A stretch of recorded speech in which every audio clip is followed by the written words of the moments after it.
Cereal es un cultivo de muchos meses, de largo recorrido anual, que se siembra con el otoño y se recoge al inicio del verano, y es en lo que vamos a centrar la mayor parte de la actividad de teoría y de práctica durante el primer mes y medio aproximadamente. Cuando pase el momento que en la terminología tradicional se llama la sementera, el momento en el que las simientes se ponen en la tierra para que vaya germinando, cuando pase este mes y medio de las actividades principales de la sementera, podríamos comenzar a pasar a los otros contenidos, la huerta de invierno, información sobre el entorno y el paisaje, frutales, y a partir de enero con el ovino.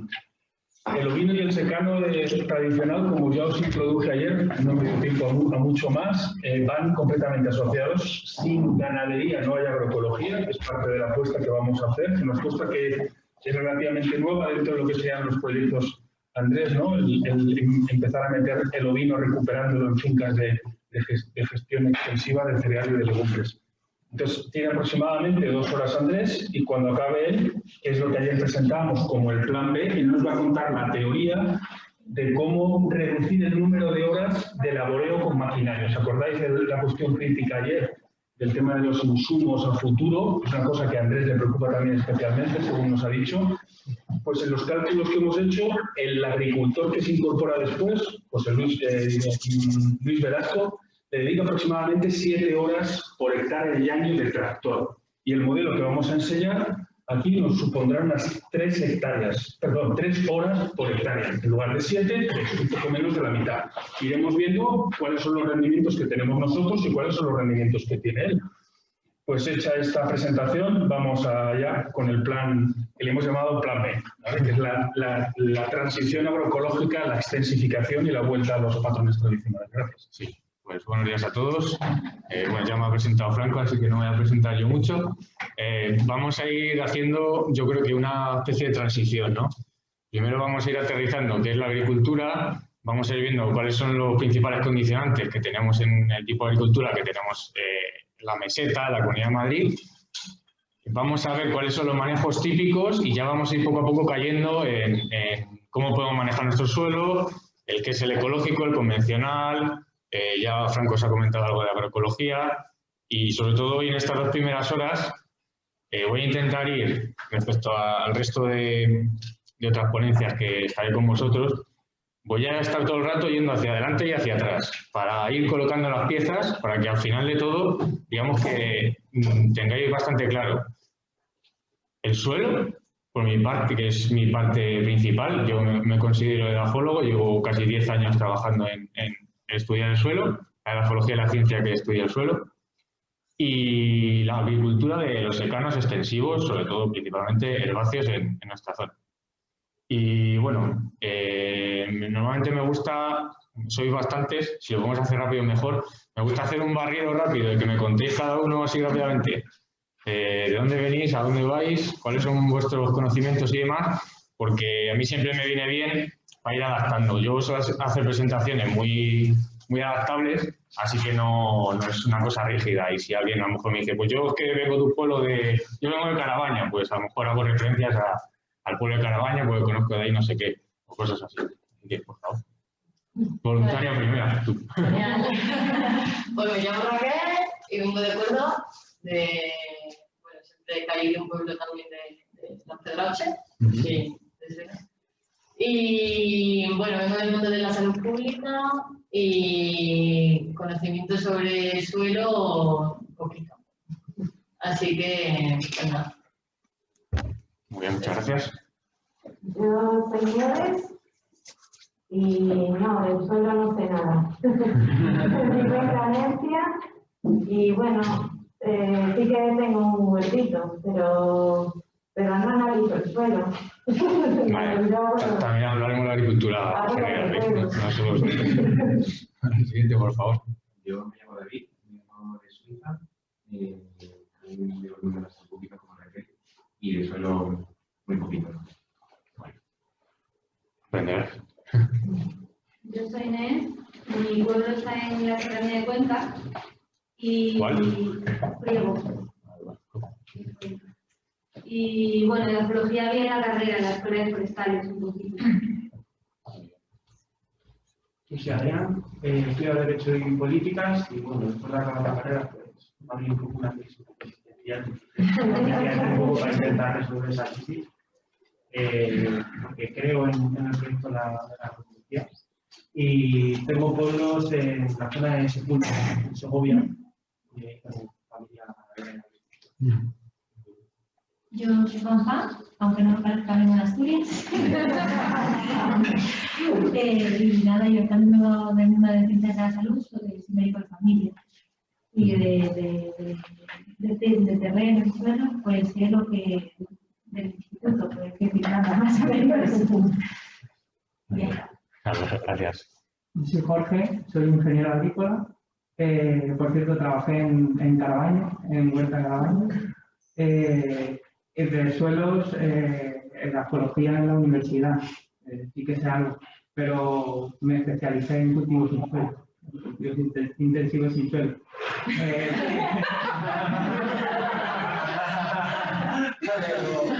Esa experiencia. Empezamos por ahí si quieres. Vi cosas con las que no eran acordes a mis valores y me empecé a interesar por la ecología y la relación con el suelo. Muy bien, muchas gracias. Buenas, yo soy Rubén, de aquí en Madrid. Y bueno, de suelo no tengo ni idea, pero es verdad que en extensivo sé cambio cereal, que conozco algún proyecto cerca del pueblo de mi familia que está en Burgos, tirando a Valencia, y conozco algún proyecto de cereal en eco. Y bueno, me interesa en ver un poco cómo va por posible aplicación en la zona. Muchas gracias. ¿Siguen por allí? Alessandra, de suelo sé algo de cursito pequeñito de agricultura ecológica y eso. Gracias. Siguiente. Hola, yo soy Gemma, soy traductora, estudio psicología, soy de Madrid, mis padres son de Córdoba y no tengo ni idea de suelo. Gracias.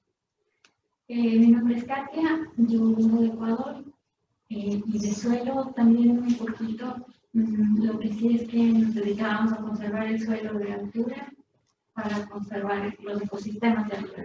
Sabíamos que el suelo es muy importante. Gracias. Hola, soy María José y trabajo en el mundo de la cooperación internacional, sobre todo desde el lado legal de los derechos humanos. No tengo ni idea de suelo, pero sí he estado mucho en contacto con campesinos y campesinas de América Latina trabajando con ellos en otras historias, entonces, bueno, como que me interesa mucho, pero no tengo ni idea. Vale, y había una persona por Zoom, ¿no? Sí. No sé cómo puedo interaccionar con la persona. El que ve, o sea, él ve esto o eso. ¿Me oye? Soy esto, sí. Sí, sí. ¿Qué tal? Buenas, soy Gonzalo y vengo del mundo sanitario, como algunos de ahí. Soy de Madrid, de ciudad, así que para mí el suelo hormigón y poco más, de momento. Muy bien, gracias. Vale, como la botella se ve ahí.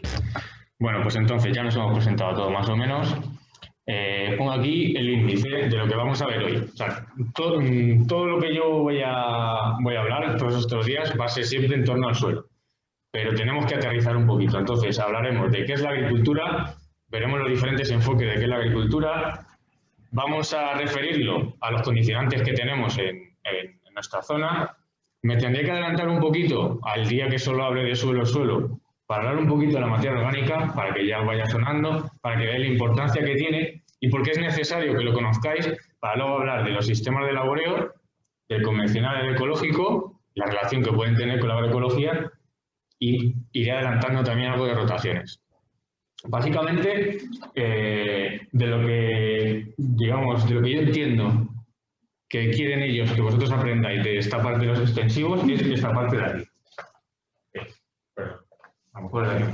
Sistemas de laboreo, convencional ecológico y rotaciones. Esa es la base de todo. Lo que pasa es que para ello tendremos que ir hacia adelante y hacia atrás, cuanto a maquinaria, condicionantes, agricultura. Bien. Pues entonces, ¿qué es la agricultura? Tú me diréis, pues, ¿qué es la agricultura? Pues muy sencillo, pues la producción de alimentos, ¿no? Todo se nos viene a la mente. La agricultura produce alimentos, también produce materias primas, pero la agricultura mucho más cosas. Para empezar, este tipo de agricultura, por ejemplo, este tipo de paisaje, este tipo de entorno, no es igual que este. No me refiero al tipo de cultivo, me refiero, por ejemplo, a la biodiversidad. Aquí tenemos una gran extensión de cereal, de trigo en este caso.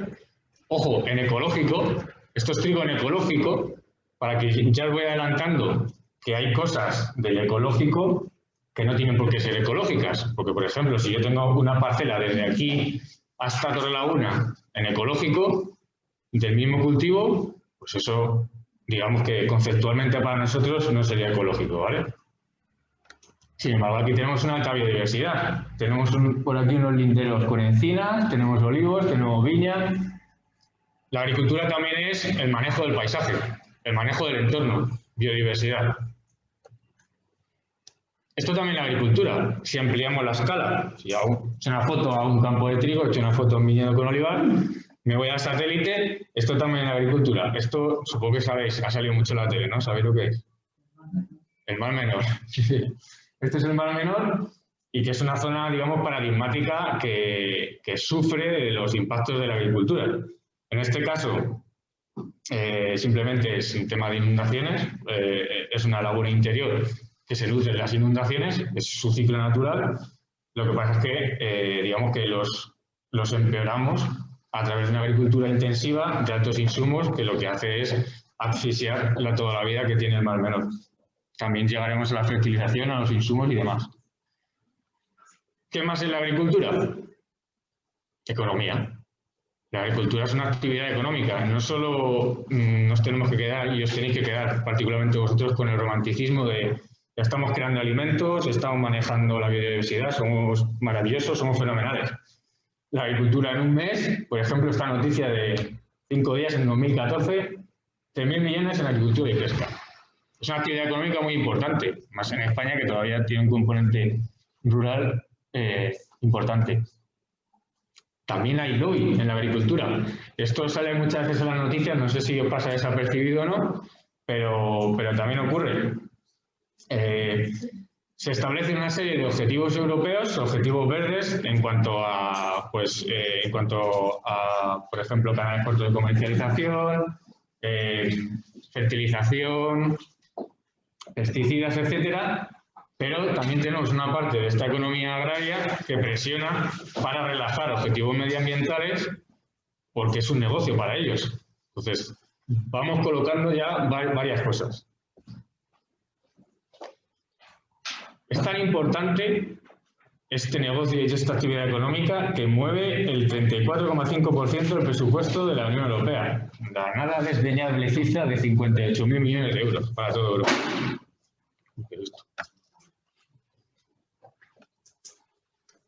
Pero tiene una paradoja, y es que a pesar de todo ese dinero que metemos para ayudar a los agricultores en Europa, la mayor parte nos estamos quedando sin agricultores, sobre todo los pequeños. Y esta es una primera piedra de toque para que vayamos colocando esa pieza en el futuro de la charla, de por qué a los agricultores pequeños desaparecen. Entonces, como resumen, producimos alimentos y materias primas, muchísimas materias primas. Por ejemplo, ahora está muy de moda el tema aquí en la Comunidad de Madrid, en el este, el lavandín, el espliego, todas las aromáticas. Pero con las aromáticas no comemos. Y, sin embargo, al agricultor que el pobre está apretado, que si la lleva de la PAC, que si las inspecciones, que si lo que sea, ve una salida económica en poner el lavandín. Y está manejando el entorno, el ecosistema y su economía en torno a una actividad de mercado que no produce alimentos, que no es necesaria. Es un negocio. Eso lo tenemos que entender. Y luego también tenemos que entender que se atiene a las leyes del mercado. Y eso es una primera piedra de toque para los costes y los beneficios en la actividad agraria. Que tendrán una charla de eso, ¿no? Bien. Pasamos a los condicionantes. El primer condicionante, cuando estamos en agricultura, porque ya no estamos ahí en hidropónico, en cultivos intensivos hidropónicos, aquí tenemos suelo y tenemos clima, estamos al aire libre. Entonces, el aire libre de aquí es complicado. Tenemos muchísima variabilidad en las precipitaciones. En la temperatura también, pero digamos que la temperatura, nuestro principal problema va a ser una alta evapotranspiración. Y en las precipitaciones, pues van a ser que tenemos años de 800 litros por metro cuadrado y otros años de 200 litros por metro cuadrado. No solo tenemos una alta variabilidad entre años, sino también dentro del mismo año, que es a lo que tiende el clima con el cambio global que estamos sufriendo. Y es que a lo mejor tenemos un abril que caen 100 litros y ya no llueve hasta el siguiente octubre. Entonces, nosotros tenemos un sustrato, tenemos un suelo que tiene la capacidad para absorber agua y nutrientes, y si caen esos 100 litros probablemente se nos infiltran 20 y se nos pierden 80. Con lo cual, esa inestabilidad va a ser una constante en nuestros cultivos en secano. Hay un dicho así chistecillo, ¿no?, en el mundillo, que dice: ¿a quién se le ocurriría tener negocio al aire libre? ¿No? Porque, claro, cada vez que viene una granizada, cada vez que viene una helada, pues todo eso nosotros lo vamos a sufrir. Si tenemos una agricultura de tipo intensivo o bajo plástico o hidropónicos o de cualquier otro tipo, tenemos posibilidades de variar, de controlar algunos de esos condicionantes. Aquí estamos expuestos. Dentro de eso, para aquellos que profundicéis o que vayáis conociendo la agricultura en Madrid, por ejemplo, no sé si estáis enfocados un poco más para Madrid o para cualquier zona, tenéis que haceros, no sé si climatólogos, pero climatólogos, meteorólogos, tenéis que conocer muchísimo las variables climáticas y tenéis que saber qué ponéis, dónde lo ponéis y cómo lo ponéis.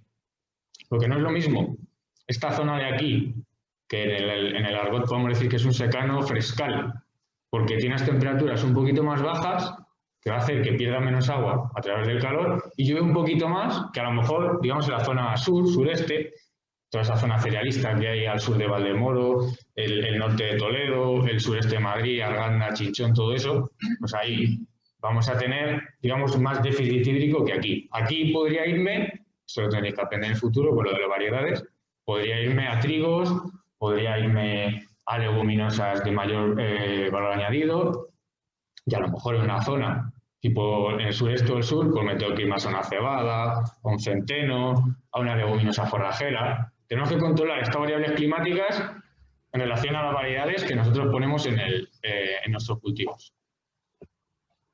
Con lo cual no podemos llegar y poner lo que nos dé la gana. Esto hay que controlarlo. Y esto también abre otro tema, y es la dificultad de la agricultura, y más aún la dificultad de la agricultura en secano. La mecanización. Yo cuando llegué a digamos, al sector tenía una visión muy romántica, y creo que casi todo el mundo que entra tiene una visión muy romántica, y yo he llegado incluso a bueno, no lo he dicho, que soy agricultor de fin de semana, una tierra que tiene mi familia en el monte de Tajo, no muy lejos de Carabaña. Yo la segué a mano con una hoz que tenía mi abuelo por ahí. O sea, yo la quería y quería poner pliego. O sea, una cosa de un romanticismo increíble. Yo iba a esquejar espliego autóctono de mi zona, le iba a hacer un pequeño invernadero que me compré en Berlín, sin labrar ni nada. Una tierra que había de media hectárea, la seguí entera. Llevaba abandonada a lo mejor 4 o 5 años, la seguí entera con una hoz, y luego todo eso yo le iba a esquejar perfectamente, y eso, vamos, iba a ser casi una máquina de hacer dinero. No puedo decir la cantidad de maneras en las que fracasé. Muchísimas. Entonces, es que el otro día me hizo gracia esto de la Confederación Hidrográfica del Tajo, que para conmemorar el Día Internacional de la Mujer Rural, siempre ponen, no por ser el tema de la mujer, o porque si no pues sale un hombre por otras cosas, pero siempre sale alguien como con una herramienta, ¿no? Como con una azada o algo. Y entonces tenemos esa visión romántica de la agricultura, especialmente cuando vamos a producir cereales o legumbres. Y la agricultura de este tipo no se parece para nada a esto, o sea, se parece más a esto. Se parece más en ir a un tractor de centenas de miles de euros y que parece una nave espacial. De hecho, en explotaciones grandes, zona de Burgos, Palencia, todo aquello, incluso la zona de la campiña de Córdoba y demás, le introducen el GPS lo que tiene que hacer y el tractor va solo, vamos vigilando y no hay nada que hacer. Y a lo mejor tiene un error de medio centímetro. O sea, la agricultura está muy tecnificada, muy mecanizada y en un cereal, por ejemplo, en un cereal leguminosa, las labores manuales son mínimas. Eso no quiere decir que no sea importante haber pasado, por ejemplo, por el proceso que sufrí yo de machacarme para saber lo que cuestan las cosas y que nos sea interesante conocer cómo se trabaja de otras maneras, por ejemplo, con mecanización animal. El mercado, otro de nuestros condicionantes, esto tiene que salir, saldrá y resaldrá millones de veces. Esto es que me hizo gracia también, os podéis apuntar, esto lo pillé el otro día por el Twitter, al que le interese. Me hacía gracia, ¿no? Porque, por ejemplo, la reflexión que yo hacía viendo todo ese tema de la soja es, qué interesante, que vamos a poner soja en la península ibérica, en España, en Estado español, lo que queráis, y vamos a tener que importar menos, vamos a poder nosotros generar más proteína de alguna manera autóctona y no tenemos que irnos a exportaciones transoceánicas con el impacto ambiental que conlleva, con legislaciones ambientales de aquella manera, etcétera. Sin embargo, no era la cuestión de ser autónomos, de reducir nuestro impacto, de reducir los ciclos, no, era el mercado. El mercado. La agricultura es el mercado y que hay que vender, porque si no vendemos, pues, ya habéis visto la noticia anterior, se cierra y nos vamos a otra cosa. Los precios. Qué importantes son los precios. ¿Cuánto nos podrían contar los agricultores locales de los precios? Bueno, yo me he dedicado a esta presentación, la tendréis, porque así se ven muchísimos números. Yo me he dedicado en los índices y precios percibidos agrarios del Ministerio. Me he dedicado a coger de todos los años de estos principales cultivos y lo he puesto en precio por tonelada. Si hacéis recorridos, digamos, os voy a poner en gráfica, si hacéis recorridos en cada cultivo, veis que en general, desde el año 2005, pero si nos fuéramos antes, si nos fuéramos incluso a los 80, sufren variaciones, pero más o menos en torno al mismo precio. Y en este vale la pena hacer un pequeño paréntesis. ¿Os imagináis que los costes de producción, cómo habrán sido? ¿Habrán subido? ¿Habrán bajado? ¿No? El gasoil, los fertilizantes, los tractores, todo ha subido una barbaridad. Y sin embargo, si lo ponemos de esta manera, si lo pongo en un gráfico de líneas, pues es que más o menos están siempre por ahí. Si yo hice el ejercicio, lo que pasa es que luego lo quité porque quedaba un lío, de poner la media de cada uno. Si ponía la media de cada uno, más o menos, ni subía ni bajaba mucho. Y estamos hablando de 2005. Tenemos un poco la excepción en precios, que en general la evolución es parecida, del garbanzo y la lenteja. Pero tampoco os confunden mucho, porque aunque los precios sean claramente más altos que lo demás, esto es por 1000 kilos. No significa que voy a tener 1000 kilos. Por cada 1000 kilos me pagan esto. Pero claro, la media a lo mejor de trigo de cebada es en una hectárea 2000 kilos, pero la media de garbanzos y lentejas a lo mejor son 800. Con lo cual, al final, más o menos la rentabilidad por hectárea en cuanto al precio percibido y los costes van a ir ahí. Otra cosa es, también abrimos otra puerta al futuro, otra cosa es que nos salgamos de los canales, digamos, tradicionales de comercialización e intentemos venderlo de otras maneras. Ahí hay un buen yacimiento de un mínimo, por lo menos, de beneficio.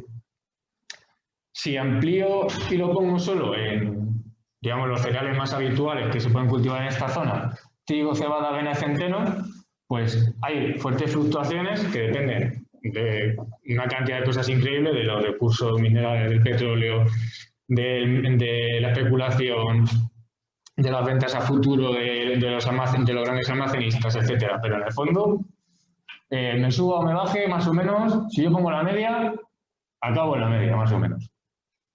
Más o menos acabaríamos si lo ponemos aquí, más o menos acabaríamos, para que vayan sonando, que el trigo más o menos estará entre 180 y 190 euros por hectárea, la cebada entre 160 y 170, el centeno varía bastante, normalmente sería un poquito menos, y luego si nos vamos a las leguminosas, garbanzo y lenteja, pues es un precio superior. Y ahí digamos que tenemos que intentar poner énfasis porque son productos que tienen una comercialización directa a través de canales cortos, venta directa al consumidor, etcétera, pues tienen una salida mucho más sencilla. Y si bien nosotros no hemos, como investigador de la Comunidad de Madrid, trabajador de la Comunidad de Madrid, no detectamos facilidad de salirse de lo convencional en trigo, cebada, centeno, etcétera, sí que conocemos ya varios ejemplos de agricultores que están consiguiendo salirse a través de las leguminosas, grano de alimentación humana, porque también hay mucha leguminosa que se cultiva para alimentación animal, para hacer el pienso a través del grano o para hacer forrajes también. Que de hecho en la Comunidad de Madrid lo que más se pone es eso, es guisante para pienso de alimentación animal. No se pone muy poquito garbanzo, muy poquita lenteja. Habrá lugar a hablar de por qué se pone menos y os lo adelanto, es que es muy difícil. Primero, cada vez tenemos primaveras más variables, más secas y más variables y más cálidas, y la lenteja y el garbanzo son cultivos que aunque yo lo pueda sembrar a finales de otoño, los puedo sembrar a finales de otoño o a la salida del invierno, pero en el fondo donde ellos van a explotar, donde van a crecer más, son en primavera. Entonces, si tengo una primavera mala, me lo puede fastidiar. Y luego también los que no se salen de los circuitos tradicionales, pues son plantas que compiten mal con las malas hierbas o con la vegetación albense. Bueno, yo diré que son malas hierbas, ¿vale? Pero no son malas. Están ahí, no hacen daño a casi nadie. Por ejemplo, conocemos con el cenizo. El cenizo es una planta de primavera-verano que lo que hace es que cuando se cosecha el garbanzo lo ensucia mucho. Lo pone un poquito gris y tal. Y conocemos casos de que el almacenista se queja, esto está muy sucio, no sé qué, tal, lo tenemos que lavar. Bueno, esos son problemas a los que los agricultores se enfrentan. Que tú tienes un producto que dices, pues oye, mira, tengo aquí un garbanzo más o menos apañado, no he gastado mucho, puedo tener un beneficio, el año pasado lo vendí a 2 euros el kilo, a ver este año cuánto me lo compra el almacenista. Y el almacenista te llega y te dice, no, es que esto está sucio, te lo voy a pagar a 1 euro, porque luego tengo que lavar. Y en la Comunidad de Madrid a lo mejor hay 3 que te lo compran. Y si uno te dice que 1 euro, el otro no te va a decir 3, te va a decir 1,01 o 0,9. Entonces son, baja la redundancia, muchas veces son lentejas para los agricultores. Entonces gran parte de este curso pues estará enfocado a dotarlos de herramientas para que sean menos dependientes de que el almacenista os diga eso y de intentar gastar poco. Por eso tenemos que conocer cuáles son los condicionantes, cómo se trabaja, cuál es la mecanización, cuáles son los precios, cuáles son los costes, para trabajar con eso e intentar sacar ahí un mínimo beneficio. También he buscado los precios en ecológico. No son fáciles de encontrar, pero por ejemplo, os pongo ahí el link. En la lonja, hay una lonja en Talavera de la Reina, que es una lonja de productos ecológicos. No tienen de todo, muchas veces pone que no se ha vendido en ese mes, entonces no tienen precios. Y yo cogí, estos son los precios creo que de octubre, sí, el 7 de octubre. Y veis que más o menos lo he intentado poner el trigo debajo del trigo, la cebada debajo de la cebada, la avena debajo de la avena, el triticaleno centeno, pero lo podemos, a nivel de precios, lo podemos homologar. Y la aveza. Siempre andarán en torno al 20 o el 30% superior, si lo vendemos en ecológico certificado. Esto hay que ir reteniéndolo para después. Bien. Agricultura tradicional, la agricultura industrial y los combustibles fósiles. Saldrá también, sobre todo cuando hable del suelo y cuando hable de los manejos, cuando alguien nos diga agricultores, o a lo mejor, ¿cómo se llama el que...? Luis Velasco. Luis Velasco, a lo mejor dice, no, es que esto se ha hecho toda la vida. Bueno, pues yo confrontaré con él y le diré, no se ha hecho toda la vida, se ha hecho en los últimos 30 años. Porque la agricultura se inventó hace bastantes años y ha estado casi igual hasta hace 80 o 70. Eso es lo que se hacía toda la vida. Lo que tú me estás diciendo que se hace toda la vida, solo se lleva haciendo 30 años y es gran responsable de muchísimos deterioros. No es lo mismo. Y pienso ya, por ejemplo, pienso en barbecho, pienso en laboreos agresivos, en vertederas, etcétera, etcétera. Entonces, la agricultura actual, hay gente que dice que es petróleo, yo no creo que sea petróleo, digo que son combustibles fósiles, porque cuando lleguemos a qué es lo que se hace, cuáles son las operaciones, pues un tractor trabaja con petróleo. Los materiales con los que se consigue, el acero, el hierro, los aceites minerales, etcétera, todo eso se procesa con petróleo. Los fertilizantes, unos se consiguen a través de minería, que la minería es petróleo, y otros se sintetizan con el ciclo de Born-Haber, que se utiliza gas natural. Con lo cual, todo esto se basa en los combustibles fósiles. Hay que retenerlo, porque eso hace que la agricultura sea una actividad muy sensible del precio del petróleo.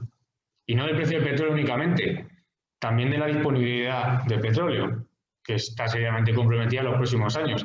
Esta semana salió el informe de la Agencia Internacional de la Energía, que es un organismo de la OCDE, y ya está diciendo que el petróleo vamos a ir teniendo cada vez menos, porque se ha dejado de invertir los yacimientos petrolíferos, con el tema de la crisis del COVID se ha dejado de invertir porque había bajado mucho la demanda, y eso no es como abrir y cerrar un grifo, un yacimiento de petróleo.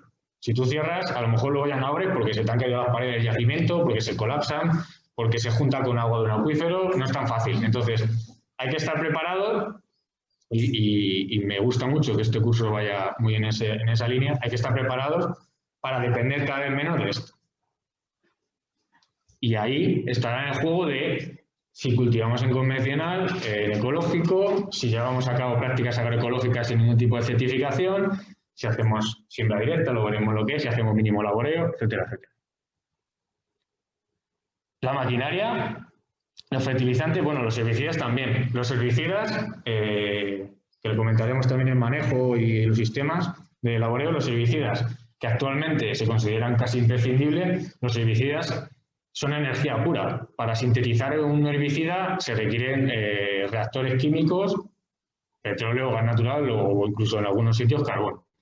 Hay determinados balances energéticos que en publicaciones científicas, que tampoco lo quería traer así porque no fueran muy rimbombante, que cuando se incluye un balance energético de un cultivo convencional, yo prefiero decir convencional y no tradicional, por lo que os he dicho antes, convencional con herbicidas, y un ecológico o un convencional sin herbicidas, pues el balance energético sale muy negativo a aquel que usa herbicidas.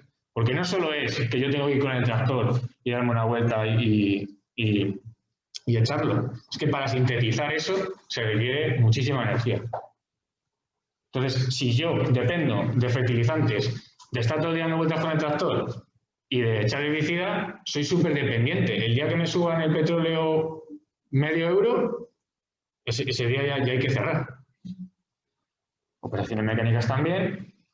Y un ejemplo, el otro día en el marco del proyecto este que tenemos ahora, del ecosecano, que no os he contado, que se trata un poco de conocer cómo está la agricultura de secano, sobre todo de cereal y leguminosa, en la Comunidad de Madrid, y entonces lo primero que estamos haciendo es hacer un barrido de entrevistas por todos los municipios, todos los agricultores que tenemos en base de datos, se les está entrevistando. Yo te decía uno, no puedo dar más datos, a ver si alguien le conoce. Decía uno, dice, el año pasado tuve un año bueno de trigo. Dice, gané 70.000 euros en trigo. Y ya te quedas ahí y dices, wow, 70.000 euros en trigo, qué maravilla. Si estás llevando entre 300 y 400 hectáreas, y sabemos que con la PAC te están pagando 100 y pico euros de eso, estás sacando un buen pico. Pero luego va y me dice, bueno, dice, es que gasto mucho. Dice, en herbicidas, en gasoil y en fertilizantes me gasto 36.000. Y dice, bueno, ya no te está saliendo también la cuenta.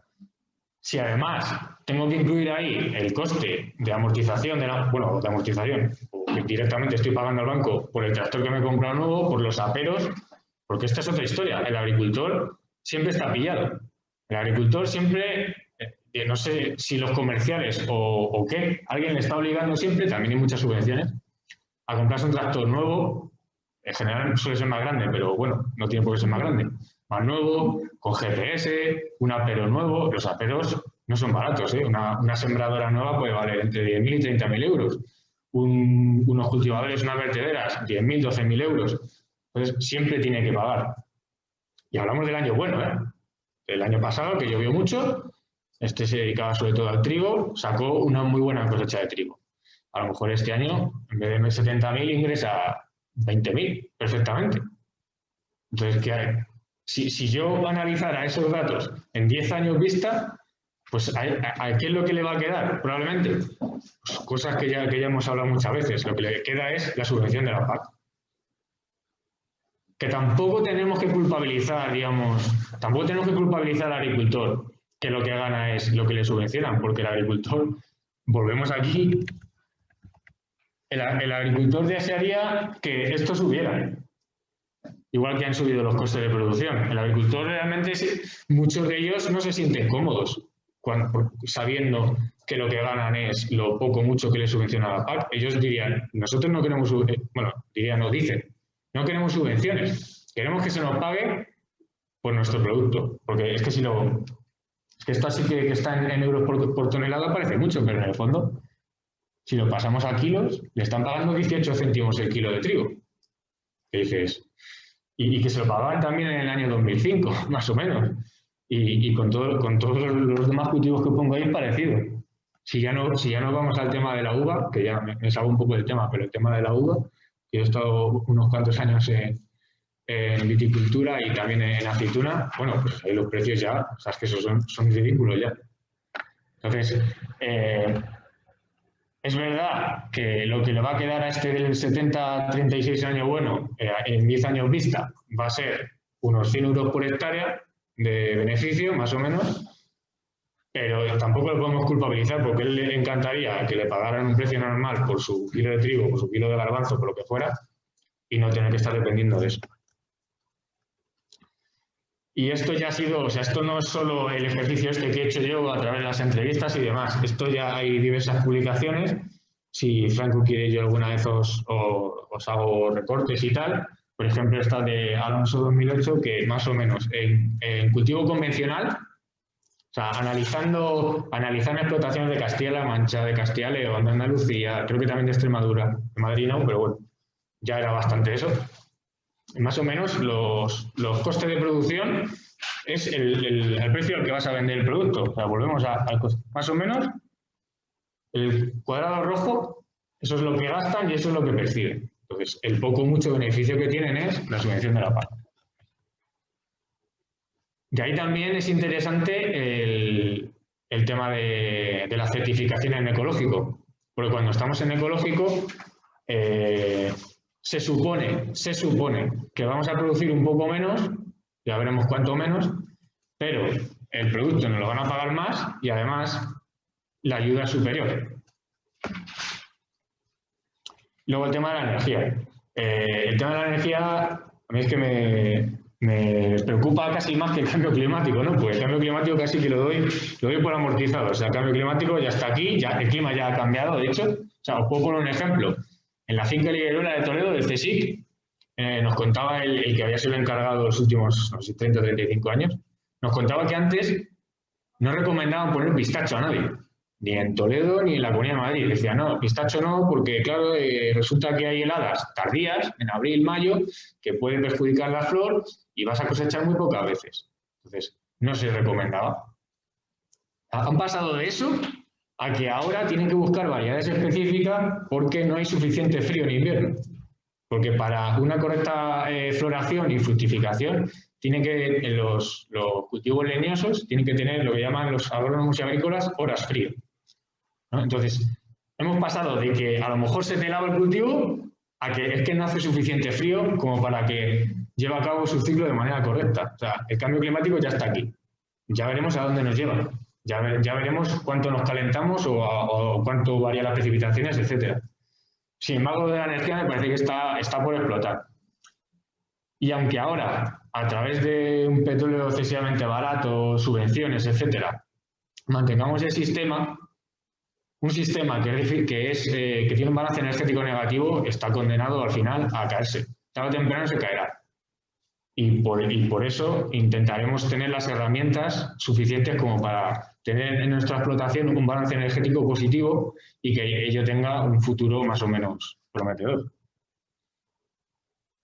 Y aquí tengo que hacer un breve cambio de tema y tenemos que comentar qué es la materia orgánica, porque para yo hablaros de qué es el laboreo, esperad un segundo.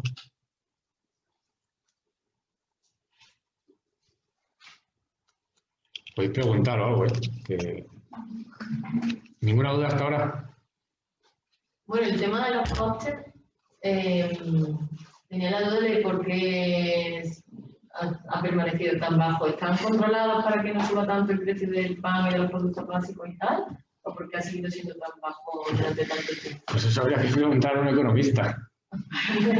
Pero probablemente es un mercado que es especialmente complejo porque, por ejemplo, por poner un ejemplo, hace poco salió el tema de que los olivicultores de Andalucía, los de uva de mesa, pues habían sido muy perjudicados por el tema de los aranceles que había puesto Trump en Estados Unidos para la entrada de ese producto.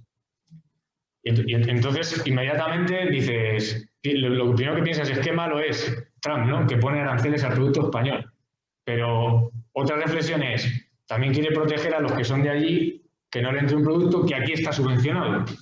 Es decir, que es un mercado en el que tú no sabes lo que subvencionan en un país, en otro, el precio del petróleo en un país, el precio del otro, la mano de obra de un país, la mano de obra del otro. Solo lo que sabemos es que todo eso va a la misma caja, a mercados enormes, y más en el caso de cereal y leguminosas y demás, y que al agricultor no le repercute. Al final son pocos almacenistas, pocos distribuidores que copan toda la oferta. Y todo va, digamos, al mismo saco. No hay muchos.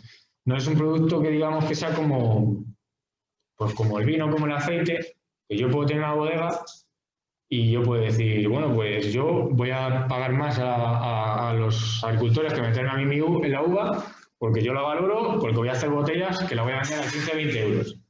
En lugar de mandar una cisterna a que hagan vinos de mesa, de supermercados, etcétera. Ahí hay ese margen. En el caso de cereal, leguminosa, etcétera, no hay ese margen. Es muy difícil. Hay gente que lo está haciendo. Hay una iniciativa en Sigüenza, se llama La Sal y la Espelta, que están certificados en ecológico y lo que hace el tipo es transformar él.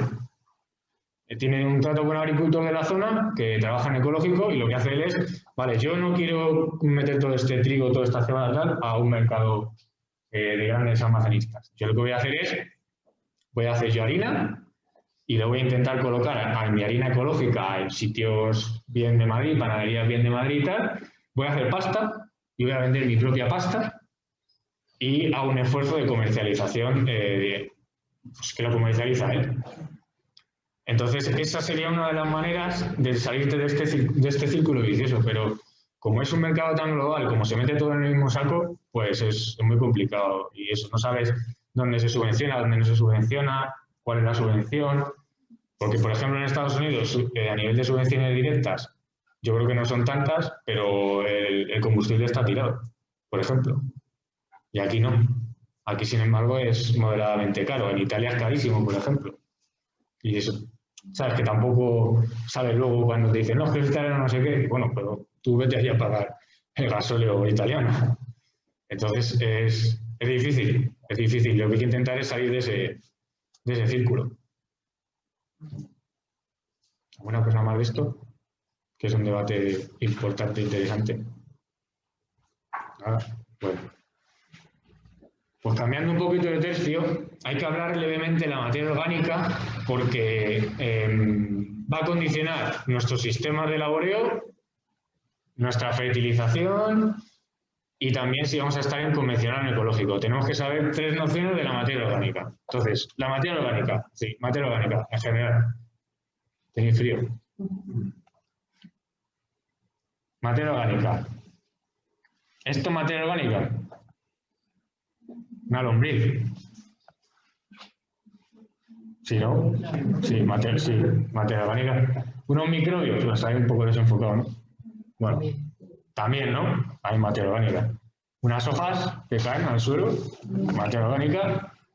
raíces, materia orgánica. Una pila de mierda, materia orgánica, no hay duda. Entonces, todo esto forma parte de materia orgánica o materias orgánicas que nosotros podemos introducir a nuestro suelo. Ahora bien, cuando en el futuro yo os hable de la materia orgánica de un análisis de suelo, no es todo esto la materia orgánica.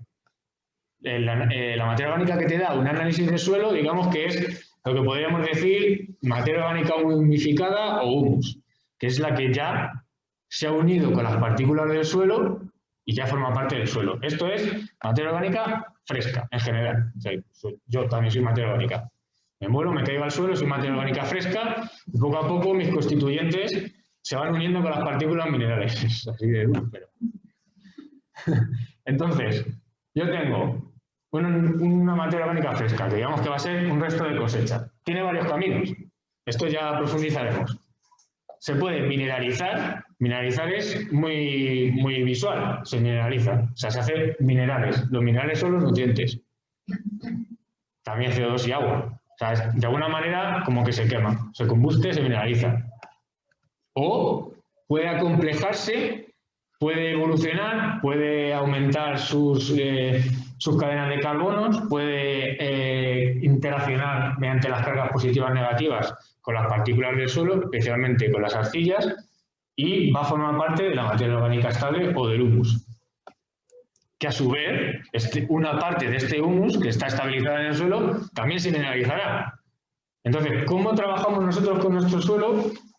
Digamos que determina cómo va esto, cómo va este ciclo, cómo va este ciclo. Y ya intuitivamente, ya a mí me sale una idea y es que si siempre se mineraliza y nunca entra nada nuevo, voy a tener un problema porque no voy a tener materia orgánica. ¿Cuáles son las propiedades de la materia orgánica? ¿Por qué la materia orgánica a partir de ahora tiene que ser el centro de vuestra vida? Materia orgánica, ya os digo, en el campo la materia orgánica es el centro de vuestra vida porque os lo va a dar todo, os va a dar estructura. ¿Para qué me sirve la estructura? Bueno, pues para tener porosidad. Porque el suelo no es como la arena de la playa, es el ejemplo que siempre se pone. La arena de la playa son partículas sueltas, no se relacionan unas con otras. Tienes un cachito de arena, otro cachito de arena, otro cachito de arena, no hay estructura.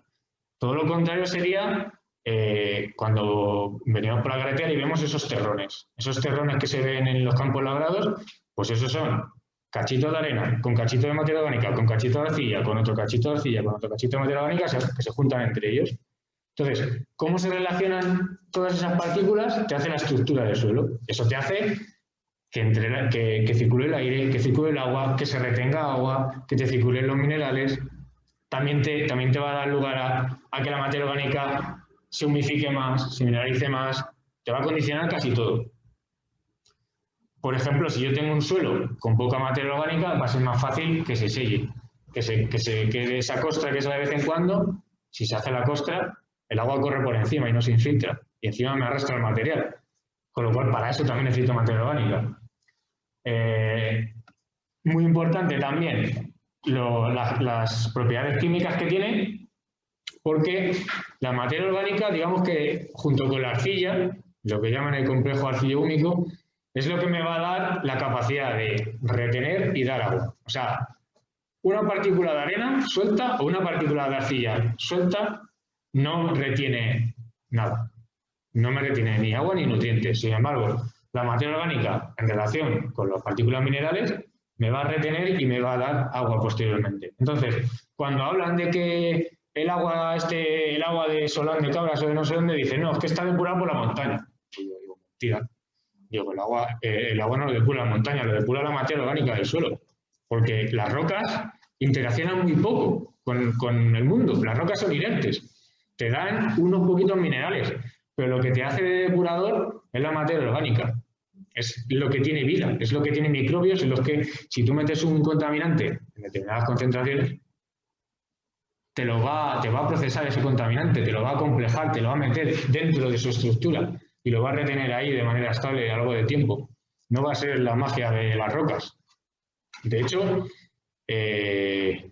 pues hace poco que estoy en un proceso de oposiciones de la Comunidad de Madrid, salió el tema de las aguas subterráneas. Y dentro de las aguas subterráneas había que hablar de la vulnerabilidad a la contaminación.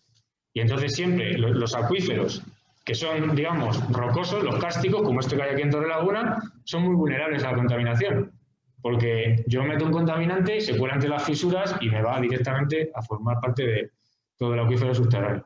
Sin embargo, aquellos acuíferos que por encima tienen una capa importante de suelo, con materia orgánica, pues esos acuíferos, como todo el terciario que llaman terciario dietítico de Madrid, que va desde Guadalajara hasta Talavera de la Reina, todo eso está envuelto en una gran capa de suelo que me va a hacer el depurador, y ese acuífero es muy poco vulnerable.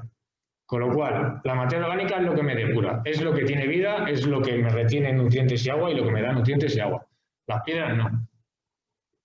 Y aquí me sirve para diferenciar. Cuando me dicen, tú eres edafóloga, ¿tú qué estudias? Las piedras. Digo, no, las piedras no. Digo, nosotros estudiamos, hacemos un agujero en el suelo y en el suelo, en la tierra, donde sea, y tú encuentras tus horizontes del suelo y en un momento determinado el suelo se acaba y empiezan las rocas. Entonces las rocas nosotros no las estudiamos porque las rocas no hay apenas vida, siempre hay algo, siempre hay una raíz que se cuela, siempre hay... Pero la vida está en la materia orgánica del suelo. Es lo que me depura, es lo que tiene nutrientes.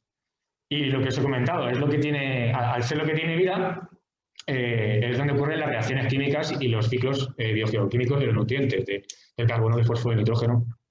Y también me genera sinergias. Porque si yo tengo un suelo pobre en materia orgánica, no me retiene agua y no me retiene nutrientes. Entonces, yo voy a tener, digamos, una mala cosecha.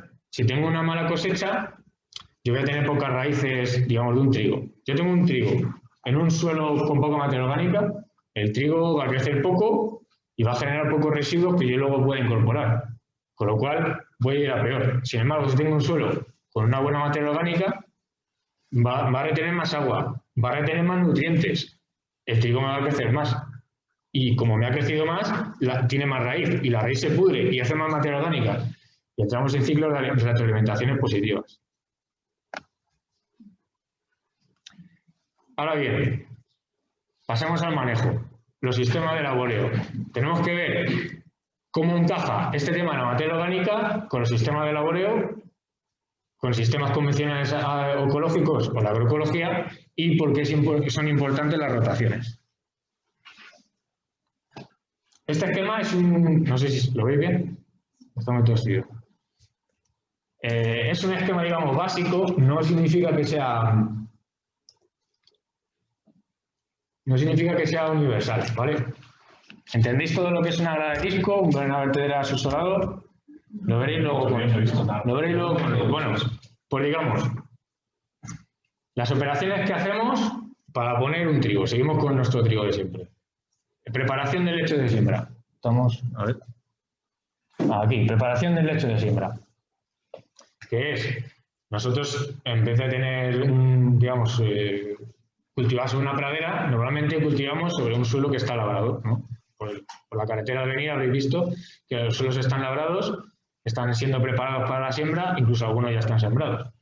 Entonces, para eso, digamos que una operación que se hace habitualmente es el de la grada de disco, que lo que hace son unos discos que van en una dirección y otros que van en otra, que lo que hacen es cortar la paja. Cortar la paja para que se incorporen mejor en el suelo. Y a su vez, voltea un poquitito.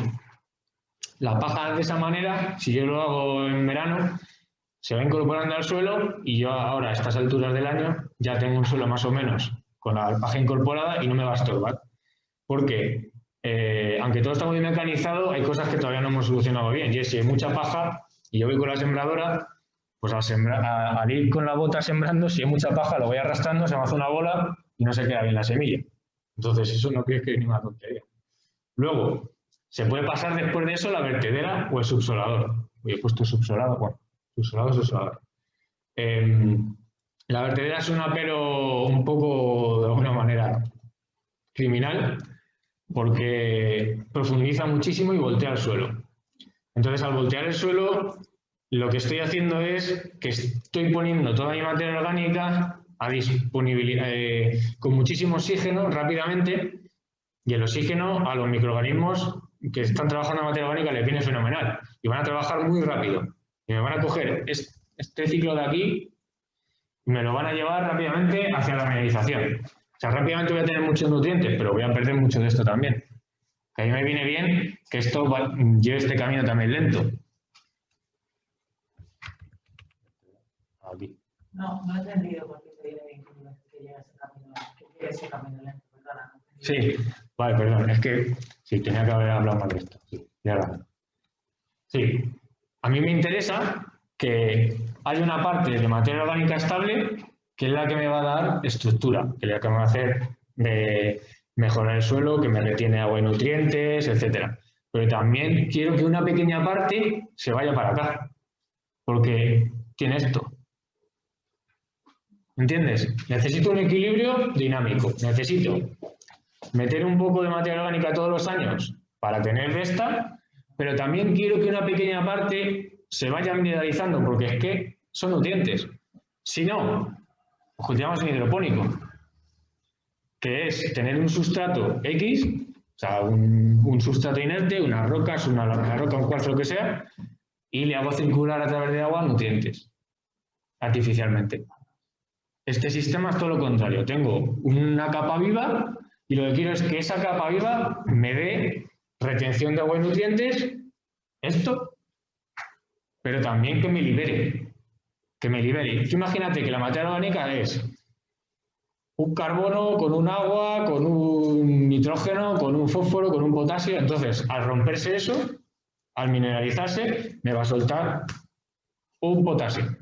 Ah, fenomenal, me lo va a coger el trigo. Si me permites un ejemplo económico, la unificación es como tener dinero ahorrado. Es una garantía. Cuando lo necesitas, tiras. Y la mineralización es tener dinero que directamente lo vas a consumir. Entonces, una economía sana es una economía que equilibra la capacidad de compra con la capacidad de ahorro. Y el ahorro se da en un suelo donde la materia orgánica es el valor de futuro. Estás acumulando riqueza en el suelo, que es el mejor banco posible para los ecosistemas y para el agricultor. Utilizar una terminología. Sí. O sea, yo alguna vez he contado que es una nevera, ¿no? Tú metes ahí en la nevera, pero es una nevera en la que tú tampoco quieres que la nevera. No puedes acumular, tú también tendrás que comer tú. Entonces, lo que te interesa es tener una nevera grande, tener mucha materia orgánica en el suelo, pero claro, quieres coger de vez en cuando. Tendrás que comer. Y nuestro cultivo también quiere comer. Entonces, tienes que mantener eso. ¿Qué es lo que pasa con la agricultura convencional, no tradicional? Pues que hemos pasado el equilibrio hacia acá, labrando mucho y no aportando nada, y entonces cada vez tenemos que aportar más externo. Porque como no hay materia orgánica, yo necesito aportar. Y ese aporte es el que he hablado antes del gran coste de los fertilizantes, que más o menos se calcula que está en el 35% de los costes de producción, que no es nada desdeñable. Pues más o menos eso, estaríamos entre 35 y 50 euros por hectárea. Si tenemos una explotación media de cereal de 200 o 300 hectáreas, pues el cálculo es importante. Entonces, ¿qué es lo que hace la agricultura tradicional? Pues no había fertilizantes sintéticos. ¿Qué es lo que hacía? Había una relación muy importante entre la ganadería y la agricultura. Entonces, al yo tener ganadería, tenía estiércol. Entonces, yo lo que hacían era, después de un año de cosecha, metían a los animales. El animal allí cagaba y me estaba metiendo todo esto. Me estaba metiendo esto. Al año sí que hacía yo durante el año, pero luego lo labraba y me iba soltando un poquito de nutrientes. Y así hemos estado, no sé, 10.000 años casi. Los últimos 5.000 años hemos estado así, hasta hace 80 o 70, depende del lugar. Ahora, no hacemos más que labrar y aportar fertilizantes sintéticos. ¿Y qué pasa? Que cuanto menos materia orgánica yo tengo, más fertilizante sintético necesito. Tengo que suplir de alguna manera eso. Y si todo eso lo unimos con lo que hemos hablado al principio, de que estamos en un mercado, de que tengo que tener un beneficio económico de la mecanización, de que es que le llevo al banco tanto, pues ¿qué voy a hacer? Pues echar más, efectivamente. Y entonces si echo más, ¿qué es lo que pasa? Que pasamos al Mar Muerto. que no todo es el Mar Muerto, perdón, el Mar Menor. Que no todo es el Mar Menor, o sea, no todos los impactos de la agricultura son el Mar Menor. Aquí en Madrid, agriculturas que no son muy intensivas, tienen acuíferos contaminados.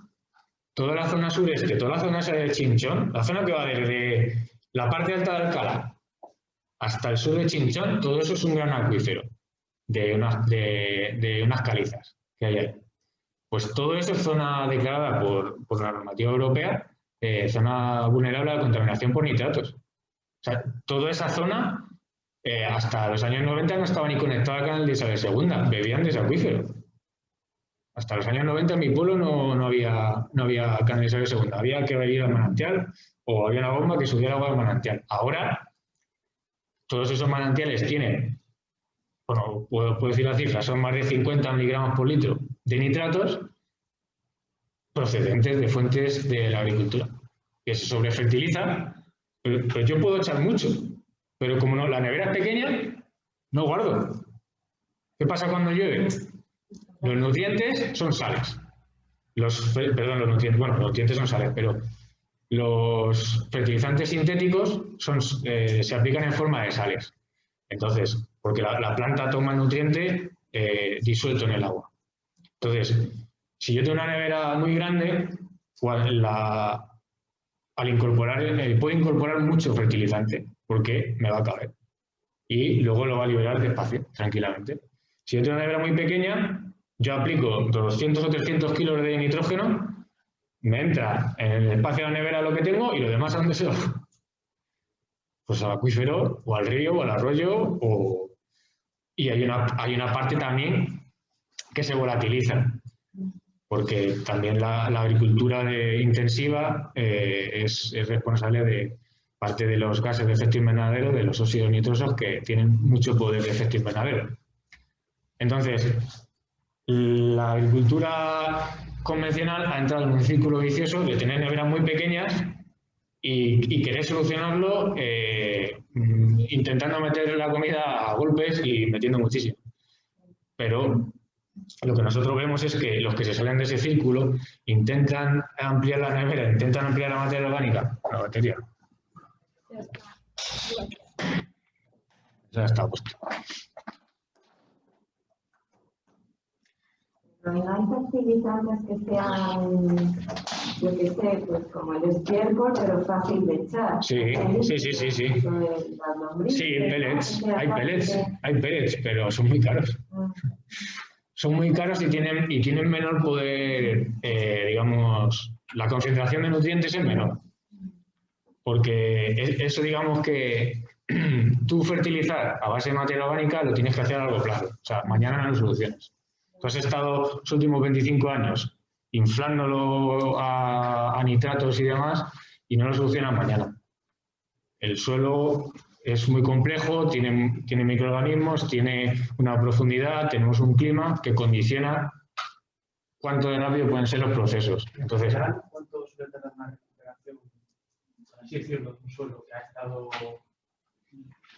abonándose con estos sintéticos, hacerlo de manera más natural? Pues mucho. En el próximo día vamos a hacer algunos cálculos para que veáis la importancia, digamos, en kilos de materia orgánica. Pues es que para tú subir un 1% la materia orgánica de un suelo, si lo multiplicamos por hectáreas, estamos hablando de decenas y alguna centena de toneladas que tienes que aplicar y que se tiene que incorporar. Quiere decirse que tú el primer año no aplicas 100.000 kilos de estiércol. No, tú tienes que ver qué clase de suelo tienes, cuál es tu profundidad, también un poquito de clima y decir, bueno, pues ¿qué tengo que aplicar? 5.000 kilos, 10 años, probablemente. Probablemente, porque claro, es que esto resulta que llevaban a lo mejor cultivando suelo aquí en Redueña desde el año 500 y lo llevaban cultivando de una manera y llevaba un equilibrio. Pero tú hace 30 años le has metido un tractor de 100 caballos, luego de 150, ahora de 180, no hace más que dar vueltas y no aplicas materia orgánica.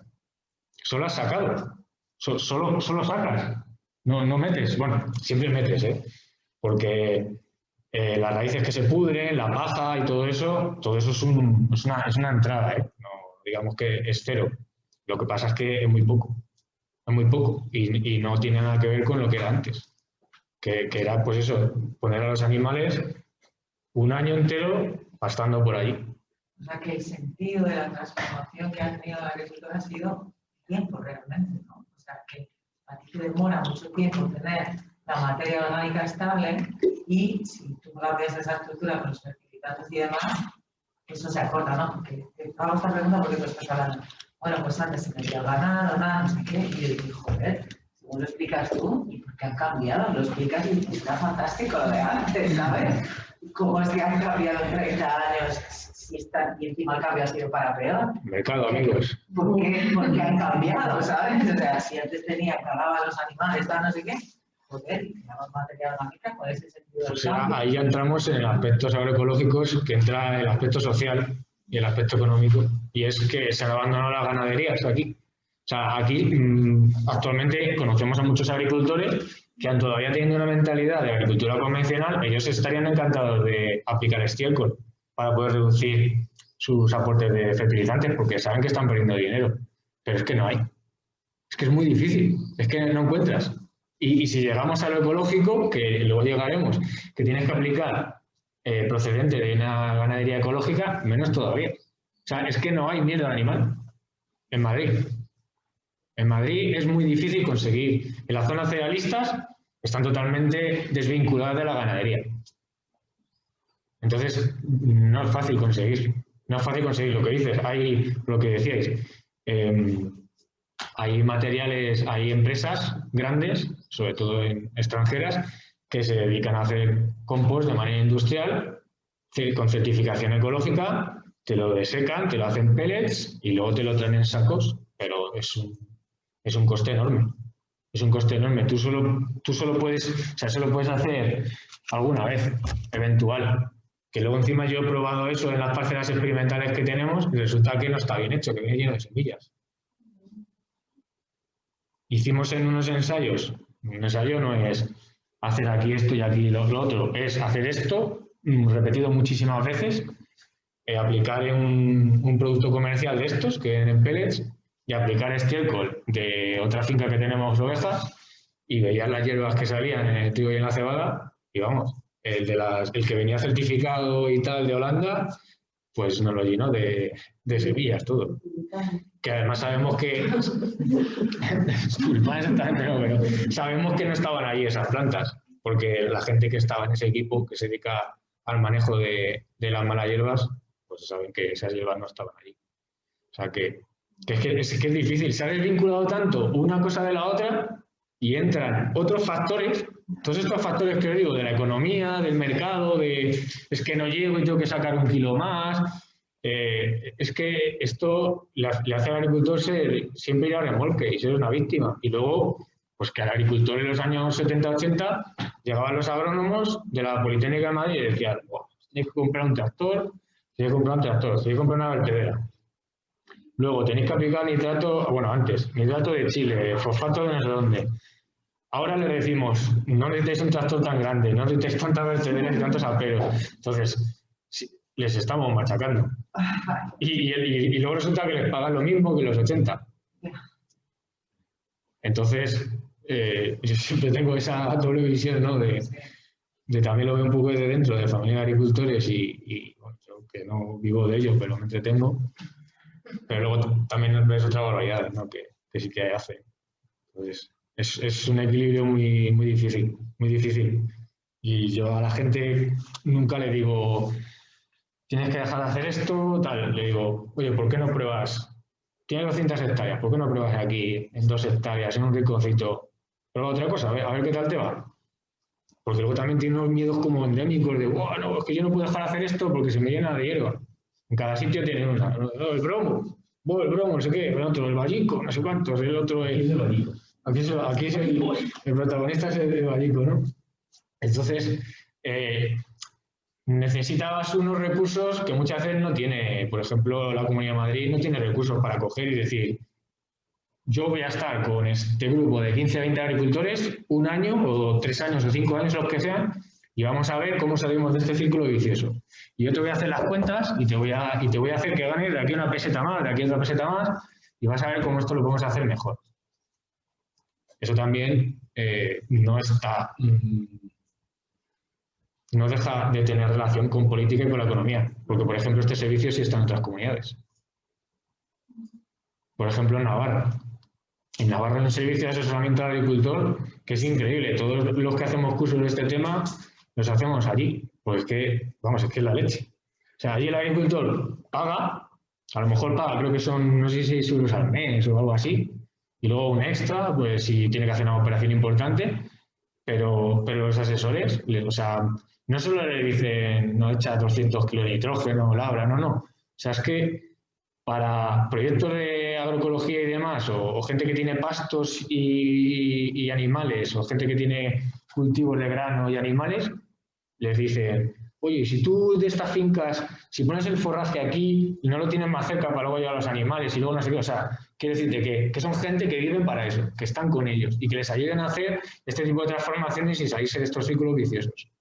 Pero también eso tiene que ver con el modelo productivo de cada comunidad autónoma y qué es lo que quiere cada uno de su entorno. O sea, todo está relacionado. Es que a lo mejor tiene que haberlo puesto también. No, claro, ahora que lo explicas tiene sentido, ¿no? Desgraciadamente. Lo que acabas de mencionar, ¿podrías explicar, en el caso de Navarra, dijiste, ¿no? ¿Cuál sería la visión que tienen allá quienes dirigen y les apoyan a los agricultores de esta forma? ¿Y cuál es la visión que tienen acá en Madrid? Bueno, ahí ya igual me meto. Bueno, o sea, simplemente, yo por simplificarlo mucho y no meterme mucho en líos, simplemente la valoración que hacen allí de su medio rural es más potente que la que hacen aquí. O sea, por decirlo, desde eso tan aséptico hasta pues que Navarra tiene, digamos, un historial agrario muy potente, organizaciones agrarias potentes, gente que se ha sabido mover y una distribución de los recursos diferente. Aquí se ha enfocado la economía a otras cosas. O sea, son decisiones de decir, ¿enfocamos la economía a qué? Pues aquí se enfocó en su día a la industria, en los años 60 y 70, y luego últimamente pues a la construcción y a los servicios. Y aquí si dices algo, dicen, no, es que la agricultura de aquí es el 0,1% del PIB de la Comunidad de Madrid. Bueno, claro, pues también a lo mejor porque no apoyas. O sea, tiene una vuelta. Tiene una vuelta. Sin embargo, por ejemplo, de cereal y leguminosa en Madrid hay casi 200.000 hectáreas. O sea, depende del año y cómo van fluctuando, pues si uno pone pistacho, otro pone viña, otro no sé qué. Hay casi 200.000 hectáreas, tampoco es tan poco. O sea, quiero decir que hay potencial, y luego también está el tema de que Madrid compra mucho. Entonces, pues, todo eso. Luego también en Madrid, por ejemplo, pues en Madrid, como es la capital, pues está el CSIC, o sea, el Consejo Superior de Investigaciones Científicas, que también tiene, digamos, sus investigaciones agrarias, pero claro, no las centra en Madrid. Tienes el Instituto Nacional de Investigación Agraria, que tiene sus investigaciones agrarias, pero tampoco la centraliza en la zona de Madrid. Entonces aquí el campo está pues un poquito abandonado. Y últimamente se está rescatando algo, ¿eh? Se está rescatando algo, ha estado más abandonado. Y está resurgiendo, sobre todo a través de iniciativas agroecológicas y de canales cortos y demás. Pero se podría decir que aquí las condiciones ambientales son adecuadas, porque hablas de Navarra, Madrid, hay algo ahí en las diferencias. Se puede decir que aquí son adecuadas para, no sé, generar esa capacidad y poder hacer ese cambio en Madrid. Pues esa pregunta, o sea, yo te diría, sí que son suficientes. Lo que pasa es que eso no deja de tener relación con cuánto van a pagar. O sea, cuánto tú vas a gastar y cuánto vas a percibir. O sea, si me dices, ¿se puede llevar con este clima puedes hacer agricultura si te pagan el trigo a 10 céntimos? No. Pero con este clima puedes hacer agricultura si te pagan el trigo a 50 céntimos? Sí. Es que todo depende de... Es economía. Es que estamos... es el tema que vemos que producimos alimentos, que producimos materias primas, que manejamos el entorno, que estamos en el entorno, que fijamos población medio rural, incluso en algunos casos industria agroalimentaria, que es muy importante, en el caso de Navarra, especialmente. Pero no deja de ser una actividad económica que depende de los precios y de otras dinámicas. Dime. Otra pregunta sobre los aportes con estiércol o con fertilizantes. Claro que damos más autonomía que sea con estiércol, si tenemos una pero a nivel de emisiones, ¿compensa? ¿Las emisiones son más grandes si son fertilizantes, si pensamos en todo el ciclo de producción de fertilizantes, que las emisiones de un rebaño y la alimentación de ese rebaño? Pues depende en gran medida de cuál es la alimentación de ese rebaño y de dónde traes el estiércol y de todo. O sea, lo normal, yo no soy experto en ese tema, pero sí que leo porque estamos en relación con ese tema y al final tienes que leer y estar informado. El impacto de la ganadería depende muchísimo, en primer lugar, de su alimentación y de dónde trae su alimentación. Pero luego también, en este caso, si tú tienes que traer 10.000 kilos de estiércol, un camión, no es lo mismo si lo traigo de Toledo que si lo traigo de Torrelaguna. Igual que en los fertilizantes, la mayor parte, por ejemplo, el nitrógeno, pues casi todo sale de una fábrica que hay en Puerto Llano, ahí en Ciudad Real. Pero también se sigue trayendo fosfato del Sáhara o de no sé dónde o de tal.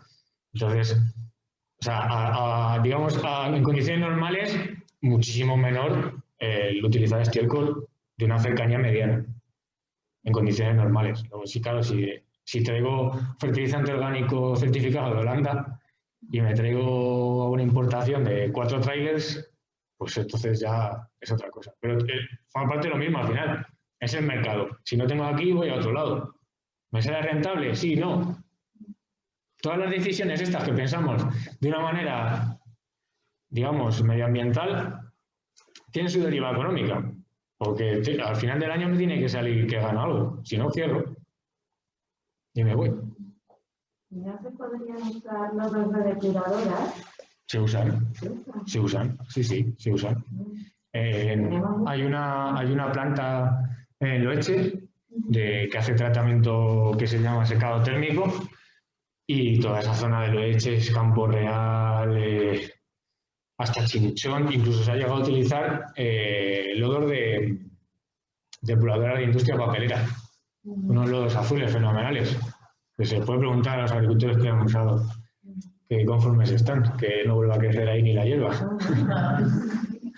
No, luego los lodos de depuradora, eso da para un día, ¿eh? Eso solo es un día, porque yo he dado parte de suelos del curso que da la Comunidad de Madrid de Olivicultura, que por cierto es la semana que viene, y entonces ahí los agricultores demandaban mucho todos los años el tema de los lodos y tal. Entonces una vez, concienciadamente, me repasé toda la legislación, todas las cosas y tal, y ya lo tengo todo bien ordenado y sí que se permite y se utiliza.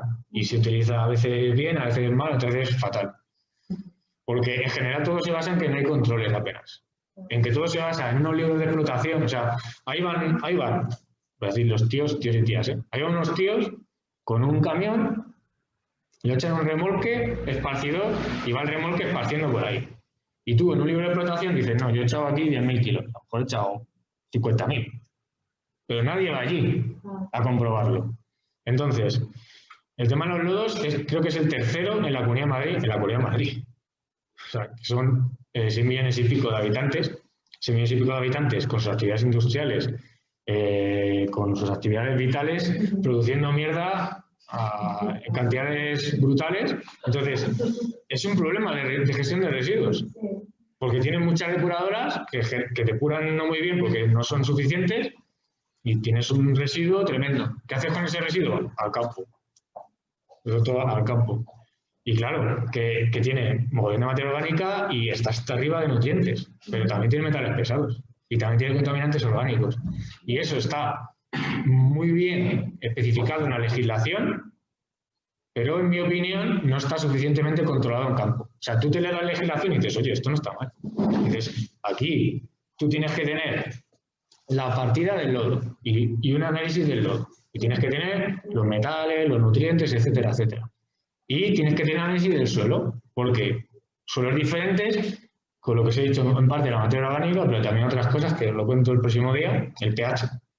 Te puede retener más o menos metales de manera estable, que sería algo bueno, o no, que sería de manera que está disponible para las plantas. Y si está disponible para las plantas, la planta lo toma, luego llevamos las cebadas, se come la oveja, nosotros nos comemos la oveja, entonces problemas.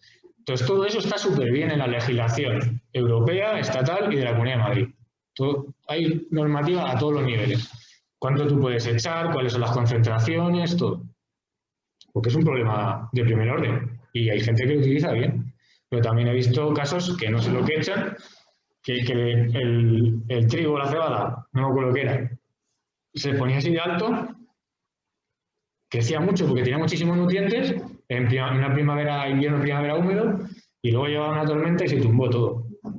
Como estaba desequilibrada la planta, creció mucho, no creció, digamos, no iba esto despacio, no me lo iba soltando lentamente. Cuando yo quiero abrir la nevera y cojo, no. Pues la nevera se abre, se te ha estropeado la nevera, te lo comes todo, lo tiras. Pues así es el lodo.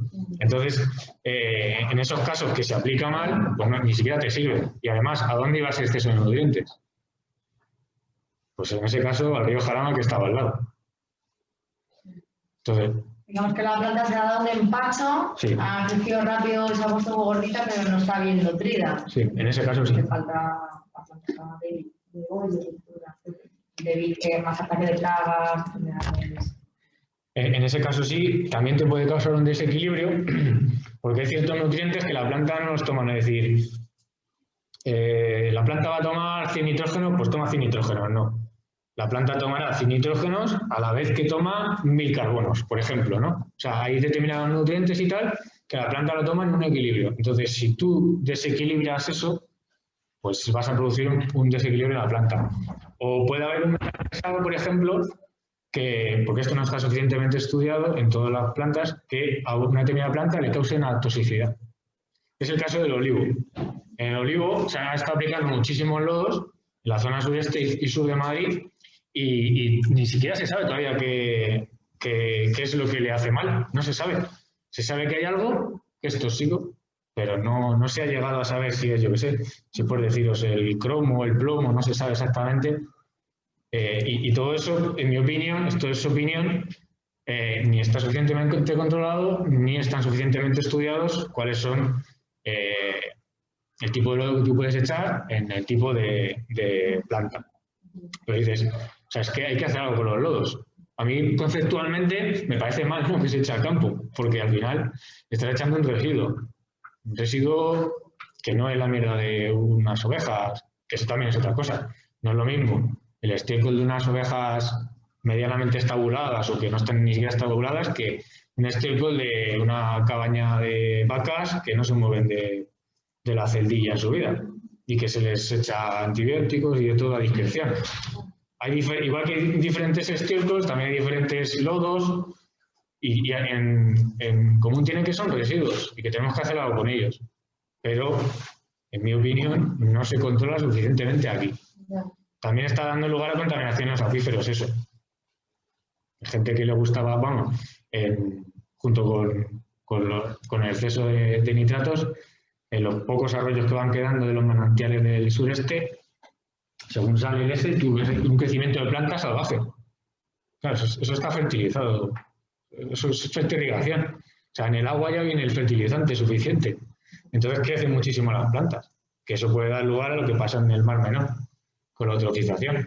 Entonces, si tú siempre estás rompiendo todos esos equilibrios, pues te vas cargando las cosas. Gonzalo, ¿nos sigues bien? A ver si se cae el internet. Gonzalo está out. Sí, no, sigo. Todavía no te he visto la cara, Andrés, pero... Hombre, en la cámara. Aquí estás un poco... Bueno, yo quería añadir mucho, no hay mucho que ver.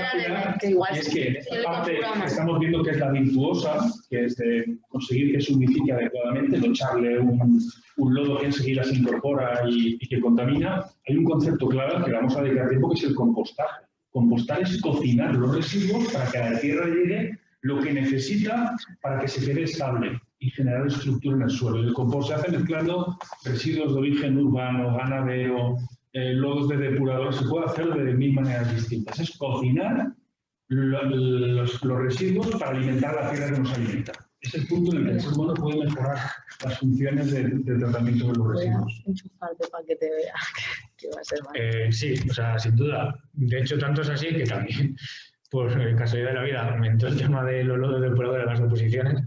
Y uno de los... Compostarlos con residuos de pozo. Exactamente, uno de los manejos es eso, que se hacen y que se intenta hacer. Lo que pasa es que... costoso. Exacto.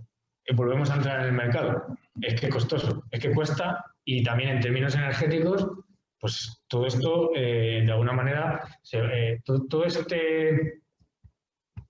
gestión de los residuos, de lodo depuradora, de estiércol y demás, se basa en la energía barata, porque todo esto se mueve con maquinaria. El día que no tengamos esa disponibilidad o que suba el precio, pues saber cómo gestionamos eso. Por tanto, de ahí la importancia de las iniciativas de tipo agroecológico, de trabajar en cercanía y de cerrar, comarcalizar. En Valencia estaban haciendo muchísimo de gestión de residuos, de comarcalización. A mí eso me pareció maravilloso, porque yo pensaba, el día en el que suba el precio del gasoil, aquí en la Comunidad de Madrid hay 3 o 4 vertederos solo. No hay 20 pequeños, hay 3 enormes, gigantes, sobre todo Valdemicón, ultra gigante. Entonces, en el grupo creativo de compostaje estamos descentralizando la materia orgánica en la proximidad de los núcleos. Claro. Es que en todas las actividades tenemos que ser menos dependientes de la energía y de los costos. Estoy pensando, o sea, igual que se ha explicado, la idea es una transición de lo petróleo a lo animal, a la ganadería. Pero en este caso, o sea, lo que vimos un poco contigo ahí, Franco, es que también como que un 70% de lo que producimos es para alimentar animales. Entonces, si queremos usar todavía más animales, vamos a tener que tener una proporción todavía mayor de lo que producimos solo para forraje.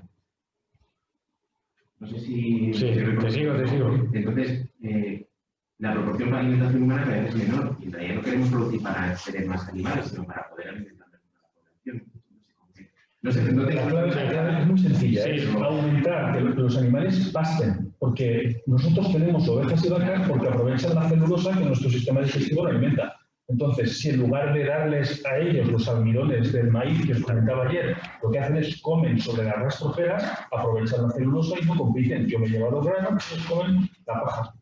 Eso sería la manera, es volver a sistemas ganaderos más extensivos y fundamentados en el aporte de celulosa. No en darles grano, que les engorda mucho, pero estar compitiendo con los seres humanos. Para eso necesitamos pastos, porque una parte de lo que ahora se utiliza como terreno agrícola, ¿qué pasa? Convertir a pasto. Bueno, es que... Nuestra clave es reducir el consumo de carne, ¿no? Necesitaremos tantos animales como los que estamos consumiendo hoy para poder tener estiércol. Claro, pero es que yo creo que no nos podemos centrar solamente en el estiércol como fuente de materia orgánica para los suelos, porque tenemos los restos de las podas. Nosotros seguramente en Redueña utilizan la leña para calentar las estufas, pero hay parte de la madera finita que son astillas o eso mezclado con el estiércol. Sí que le aporta muchísimo, porque la proporción que necesitamos es una de estiércol para hacer un buen compost por cada 30 unidades de restos vegetales. Aprovecha, no eches el estiércol, mézclalo bien, cocínalo previamente y apórtalo luego al suelo en forma ya unificada, directamente unificada.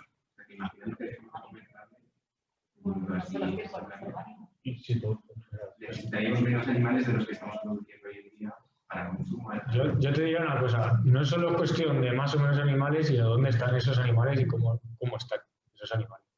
Porque claro, no es lo mismo que imagínate toda la Comunidad de Madrid se alimente de una granja, macrogranja, a que cada pueblo tenga su pequeña cabaña ganadera. Ahí ya cambia mucho la cosa. Entonces, es todo. ¿Ha dicho algo aquí? Cada pueblo tenga su pequeña cabaña ganadera. Sí. O sea, que no solo es cuestión de cuántos animales son, sino de cómo se distribuye, a nivel de impacto, a nivel de necesidades. Porque hay una ingente cantidad de recursos alimenticios para la cabaña ganadera que se desaprovecha sistemáticamente. Pues desde, por ejemplo, lo que nos comentaba el otro día el agricultor, el ganadero de cabras de ahí abajo, José Luis, pues por ejemplo, alimentarse a través de cuando nace el centeno se puede pastar y luego se retira el animal y el centeno crece otra vez. O el rebrote, lo que llamamos la otoñada, muchas veces en los cultivos queda semilla del año pasado y si llueve en septiembre o en octubre sale la otoñada y se ve todo el campo verdecito, eso lo pueden aprovechar los animales. Todo ese tipo de recursos, eso que sale, se labra. Y bueno, o sea, se labra y se incorpora al suelo, pues, bien, pero también lo puede, por no hablar de pastos en los pueblos que se han perdido, matorral, bosque, etcétera, que podría ser aprovechado. Entonces, por supuesto que el tema de alimentación, gran alimentación, forraje, alimentación pasto, alimentación en el campo es importante. El comarcalizar es importante y de dónde sacar la comida de los animales y cómo viven, todo es importante. Pero la respuesta global y fácil es clara. Si todos los que comemos carne como nosotros, no se puede. O sea, ¿cuántos somos ya? 7, 8 mil o por ahí, no sé, millones. Pues no se puede. Eso es así. Y luego aparte, porque es que tú quieres mucha eficiencia. O sea, si tú te comes el trigo, no es igual que si tú el trigo se le das de comer a la vaca y luego te come la vaca, junto con el agua y la energía que han necesitado para producir ese kilo que tú ya tenías de proteína, digamos, o lo que sea, pura, por así decirlo. Entonces, se pierde mucha eficiencia, pero no solo en la transformación animal, sino que la vaca no vive aquí, es que la vaca vive en Irlanda y lo tienes que traer. El otro día no. En junio estuve en Lleida, que Lleida es una de las comarcas punteras de la agricultura de España, y allí importaban pienso de todas partes para alimentar a cerdos que exportan a China. Entonces era una cosa curiosísima. Dicen, no, es que tienen toda la comarca generando cereal, todo el secano, no el regadío, todo el secano, generando cereal para piensos para los cerdos, junto con lo que tienen que importar, sobre todo proteína y soja y demás, preparados proteicos que se importa de América. El residuo que se genera por una normativa bastante estricta se tiene que aplicar los purines en el campo, la mierda se queda allí y luego lo exportan a China. Claro, es que eso, ¿qué sentido tiene? O sea, si nos ponemos a hacer cuentas energéticas, no tiene sentido. Se mantiene pues en base a una economía, por así decirlo, ficticia. No es lo mismo que si aquí hay un paisano que tiene 40 cerdos y tú, yo qué sé, una vez al mes o 2 veces al mes, pues le compras un filete o unos chorizos o lo que sea, porque tiene su pequeña carnicería. Es que todo cambia, todo es modelo. Yo creo que al final todos, además han salido aquí a veces los intereses, tiene mucho que ver en qué comemos y cómo comemos. El cómo también importa, un nutricionista te diría, ¿no? Que pues, la velocidad que le dedica, el horario que estás de pie, sentado, ¿no? Pero aplicado a nuestra esfera humana, al animal y a la de las plantas. Volviendo un poco a ese esquema, ¿no? Que nos explicaba Andrés, lo rápido y lo lento. Como necesito procesos de liberación de nutrientes lentos, está relacionada a cómo comen las plantas. ¿Sabemos qué es una planta y cómo come?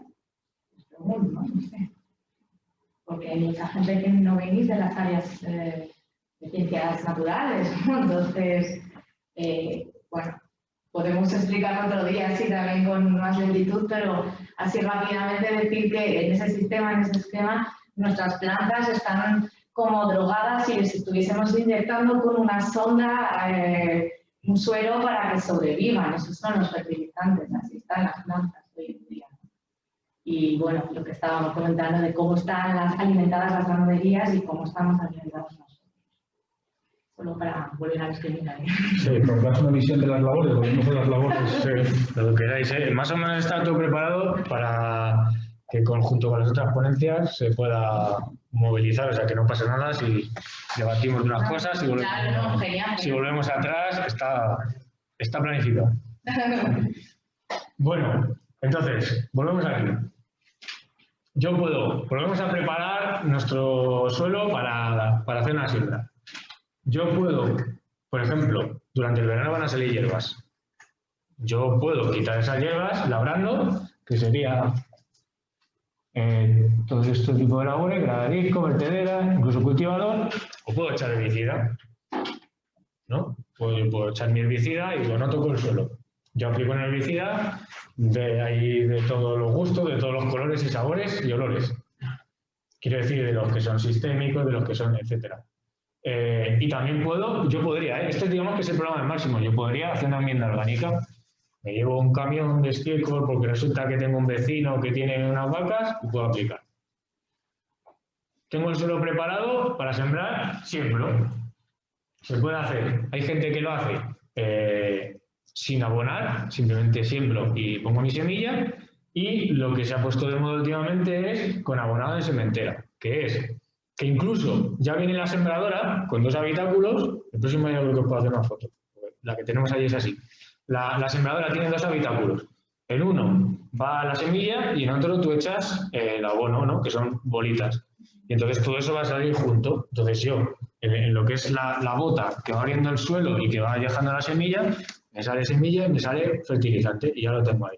Entonces ya la semilla cuando nazca tendrá el fertilizante ahí directamente para alimentarlo.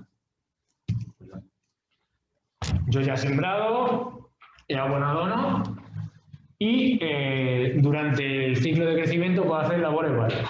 Puedo echar herbicidas también, porque hay herbicidas tanto que son específicos, por ejemplo, si yo echo de un trigo, están los que se llaman de hoja ancha, ¿no? Que son para todo el tipo de plantas que me pueden competir, que son de hoja ancha, dicotiledóneas, que me pueden competir con el trigo o con la cebada.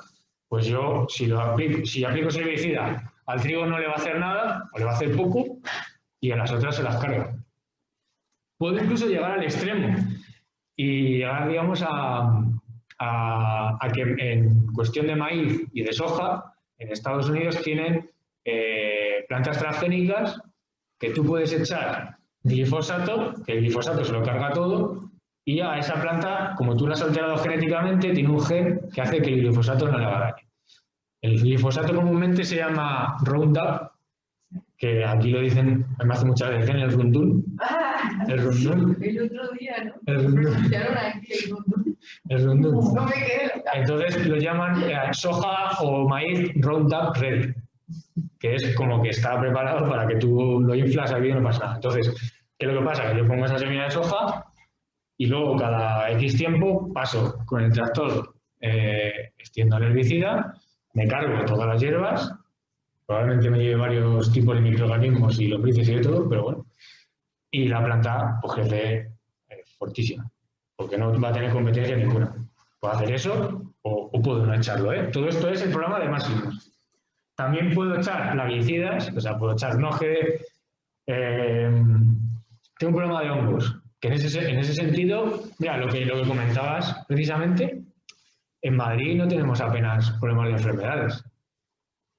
No hay apenas plagas, porque como lo que suele dar más problemas en cereal, leguminosa y tal son hongos, para que haya hongos suele ser que haya buena temperatura y humedad. Aquí, desgraciadamente, pasa poco. Pasa poco. Entonces, no solemos tener problemas. Eso no quiere decir que no haya a veces problemas, porque cuando pensamos, cuando vemos un cultivo, no tenemos que pensar en que estamos viendo como nosotros, ¿no? Pues cada uno muy diferente del otro. No, esos son todos clones, son todos los mismos. O sea, cada individuo es igual genéticamente del otro. Entonces, ¿qué pasa? Que no son igual de resistentes ni resilientes. O sea, en general, digamos que nuestras condiciones climáticas no favorecerían que haya enfermedades, pero claro, es que estamos poniendo ahí a una serie de tíos y tías que son todos lo mismo. Entonces, si a uno le hace daño a todos. Entonces, se echan plaguicidas para tú tener sanidad en tu cultivo según determinados estándares. También puedes hacer un deservado mecánico. Antes, sobre todo, ahora también lo estamos recuperando, pero antes se plantaba el trigo, en vez de ponerlo a lo mejor, que ahora se suele poner a 17 centímetros, pues se plantaba a lo mejor a 30 y entre medias, a lo mejor tienes este espacio, entre medias se pasaba con una mula y ibas quitando las hierbas con el arado de la mula. Ahora lo que hacemos es que tenemos aperos especiales para eso. Cuando el trigo está más o menos así, tú puedes pasar con os pondré fotos, es digamos, como un rastrillo con púas detrás. Entonces esas púas quitan la hierba, pero no te quitan tu cultivo, digamos, objetivo. Y luego, aquí está, digamos, la estrella, que es el abonado en cobertera, que es el abonado, digamos, que se suele dar mayor, o tradicionalmente se ha dado mayor importancia, que es a la salida del invierno, en primavera, depende de la zona, pues le doy, digamos, el pelotazo de nitrógeno para que me tire fuerte y sano. Se llega al caso incluso de aplicar varios. ¿Por qué han empezado a aplicar varios? Pues como tenemos neveras tan pequeñas de humus, pues si yo echo mucho, no me lo retiene todo. Si yo echo mucho y me viene una primavera de 4 días de lluvia seguidos, se me ha ido es sal, recordemos que es sal lo que hemos echado, se disolvió y se fue. Entonces lo que se llega a hacer es aplicar varias veces. Es muchísimo más eficiente para que la planta lo tome, pero a nivel de costes y a nivel energético, pues todo lo contrario. Entonces, bueno, y luego cosechamos, se puede retirar la paja, se puede empacar y tal, para tú lo vendes, se vende muy barato, pero oye, hay gente que le saca una cierta rentabilidad, o lo puedes picar para que se quede en el suelo y tú incorporarlo o dejarlo para la materia orgánica. Este es el programa de máximos. Entonces, cuando nosotros hablemos del sistema de laboreo, en general, vamos a actuar en esta parte. Y esto, que ya no va a dar tiempo a hablar del todo, esto, os estoy comentando todo esto porque para hablar de las diferencias entre el convencional y el ecológico, también hay que hablar de si trabajamos en agricultura de conservación con siembra directa o si trabajamos con laboreo convencional. Porque hay una mezcla de elementos ahí. Entonces hay que hablar del laboreo. La función principal, eliminar las malas hierbas.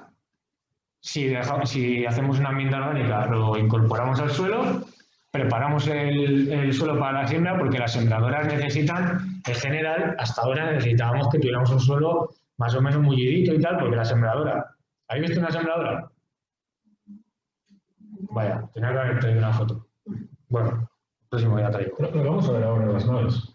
Bueno, pues lo vais a ver. La sembradora tiene unos depósitos donde tú pones la semilla o el fertilizante, las dos cosas, y luego tiene una especie de púas metálicas donde detrás sale la semilla. Entonces, esas púas son más o menos débiles, no son como las de cuando utilizamos para labrar, que tienen unas estructuras así gruesas, entonces eso arrastra lo que haga falta.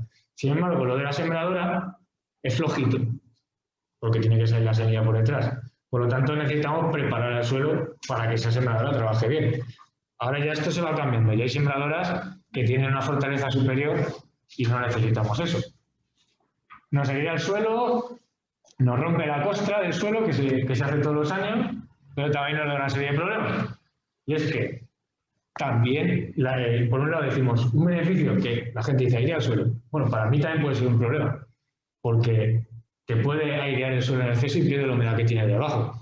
Esto a lo mejor para cereal leguminosa no es importante, pero si os interesa también cultivos leñosos, puede ser para aromáticas que hemos dicho, viñas, olivos. En la humedad del suelo es mejor que esté debajo a que yo coja, le pase el labrado y pongo el agua encima. Y entonces, pues yo siempre le decía, pues tenía estas discusiones, ¿no?, con mi abuelo. Decía, digo, ¿tú qué haces? Tú tienes una manta, la has metido a la lavadora, ¿la quieres secar? O sea, ¿cómo se seca antes? ¿Si la dejas a la lavadora o si la saco al tendedero? Se seca antes si la saco al tendedero. Entonces, si yo dejo la humedad debajo del suelo, ahí se me retiene la humedad y la planta la puede ir tomando. Si yo voy y la abro, pierdo la humedad, porque lo voy a poner al aire, se va a secar. Como le metemos, digamos, un chute de oxígeno, perdemos materia orgánica y rompemos los poros que se hacen de manera natural, tanto por la vegetación como por las lombrices y la fauna que vive ahí. Luego pongo aquí entre comillas, o sea, en cursiva, lo de la sola de labor, porque hay mucha gente que habla de la sola de labor y tal, pero en general la sola de labor, yo en nuestro clima no lo consideraría un problema. Suele ser climas más húmedos. Aquí no se habla de un problema. Pero luego está aquí mi favorito, que es el suelo se hace yonki del laboreo. Y yo creo que con eso terminaré. ¿Qué es la sola de labor, perdona? La sola de labor es que si yo... Aquí no hay... No, es que se me ha olvidado. Pues se dice, sobre todo con áreas de vertedera, que si yo siempre estoy labrando a una determinada profundidad, donde termino de labrar, en esa profundidad se va como compactando. Se va compactando, se va compactando. Entonces tendría una capa debajo, que es lo que se llama la sola de labor, que hace que cuando llueve se me queda el agua ahí colgada y no cuela hacia abajo. Pero eso suele ser cuando tú haces esas operaciones con el suelo con mucha agua y lo dejas ahí bien. Y aquí, pues por desgracia, tampoco se hacen tantas cosas con mucha agua porque no suele haber esa maravillosa condición.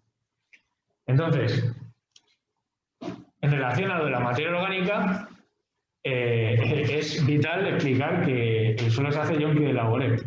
¿Por qué? Yo labro. O sea, yo tengo un suelo sin labrar, ya la labro. Entonces, ¿qué he hecho? Digamos que he roto el suelo, lo he volteado y lo he oxigenado. Ciertamente, como he hecho eso, pierdo materia orgánica. Como yo pierdo materia orgánica, ya os he comentado antes cuáles son las propiedades. ¿Qué es lo que va a pasar? Que voy a tener una estructura más débil. Esa estructura que me permitía la porosidad, retener agua, etcétera, es más débil. Cuando viene una gota de lluvia, se rompe. Si se rompe, se me hace una costra. Y entonces el suelo no infiltra. Entonces, ¿qué pasa? Ya le preguntaréis luego a Luis, ¿no? Que viene ahora. Le preguntaréis a Luis qué pasa, qué hacer cuando le sale costra en el suelo. La respuesta es clara. Cuando sale costra en el suelo, la abro. Claro. Y así rompo la costra del suelo. Y entonces, ¿qué pasa? Que como he vuelto a labrar, cada vez, cuanto más labro, el suelo necesita más ser labrado. Esto funciona así siempre y cuando yo no trabaje en esto. Porque claro, porque esto ha estado funcionando desde el Neolítico, que se empezó a labrar con los animales. Pero es que yo reponía esto. Es que no es lo mismo labrar con un tractor de 200 caballos sin aplicar materia orgánica que hacer esto con un animal y aplicar materia orgánica. Entre medias, nos encontraríamos nosotros y nuestro objetivo, que sería aplicar materia orgánica y no labrar cada 2x3. Nos encontraríamos en ese término medio. Una pregunta, ¿la costra en el suelo? ¿Perdona? ¿La costra se ve o cómo es? Sí, es que eso lo tengo en el próximo día, sí. Tú tienes el suelo, a ver si lo voy a pintar aquí. Mira, el suelo lo voy a pintar así. El suelo está hecho de terrones. Imagínate, terrones, ¿no? Cachito de acúmulos de suelo, ¿no? Entonces, cuando cae la gota de lluvia, cae aquí, me rompe esto, ¿vale? Y se me suelta una partícula por aquí, pum. Otra por aquí, pum. Lo va rompiendo. Entonces, ¿qué me va haciendo? Que voy a tener por aquí debajo terrones, por aquí. A Gonzalo, que lo vea también. Oye, perdón. Pedazo de dibujo importantísimo. Por aquí tengo partículas sueltas. Se me han roto y se me han quedado partículas sueltas. ¿Qué pasa? Que cuando yo tengo terrones y llueve, el agua se mete por aquí. Cuando yo tengo esto, ¿el agua qué hace? Corre por encima. Esa es la costra. La costra siempre sale cuando sale un charco que se seca. Eso es lo que se ve, diríamos, que es una costra. Que es por otras razones. Eso sería las partículas finas que se fueron del campo de cultivo y acaban ahí. Pues cuando se quedan ahí, te hacen una costra y haces esa costra, no entra ni oxígeno, no entra el agua y corre el agua por encima. Y yo por aquí he visto ahora al venir, se veía en la M50, se veían suelos encostrados y se hacen torrentes, como si fuera un arroyo. Cuando llueve se hace un arroyo y ese material lo pierdes. Eso de la erosión ya hablamos el próximo día. Para que veáis la importancia de la materia orgánica y cómo la agricultura convencional actual nos está haciendo más yonki de laboreo y más yonki de los fertilizantes, he puesto estas dos gráficas. En la primera gráfica lo que se ve simplemente que por hectárea cada vez se fertiliza más. O sea, es como un valor un poco aséptico. Cada vez fertilizamos más por unidad de cultivo, por hectárea. ¿Por qué? Pues eso se explica aquí. Aquí hay una serie de cultivos y esto se ha hecho a nivel de todo el mundo. Está el maíz, el arroz, el trigo y la soja, el que queráis. Yo al principio, si aplicaba 1 kilo de nitrógeno, fijaos, por ejemplo, los 60, si aplicaba 1 kilo de nitrógeno, a mí me subía el rendimiento en trigo casi 150 kilos. Por cada kilo extra que yo aplico de bolitas de estas de sales, me subía mucho el rendimiento. Pero fijaos que ha ido bajando y ahora ya nada. Y eso es porque hemos perdido la materia orgánica. Porque al principio teníamos una materia orgánica, una nevera tan grande de nutrientes que yo no necesitaba mucho. Yo con poco que echaba ya me daba un montón más. Hemos destruido eso y ahora cada vez necesitamos más, porque esto no sube. Necesitamos más, porque los precios han subido y necesito cosechar más todavía. Entonces, digamos que esto cierra un poco el círculo de economía, medio ambiente, materia orgánica, laboreo, costes, beneficios. Aquí se ve un poco cómo se interrelaciona todo. Si yo he destruido la materia orgánica, ya estoy cultivando casi en hidropónico. No cultivo en hidropónico porque hay materia orgánica y me da nutrientes, pero yo necesito fertilizar cada vez más. sin embargo el precio es el mismo y las cosechas también. Entonces hay que romper esto.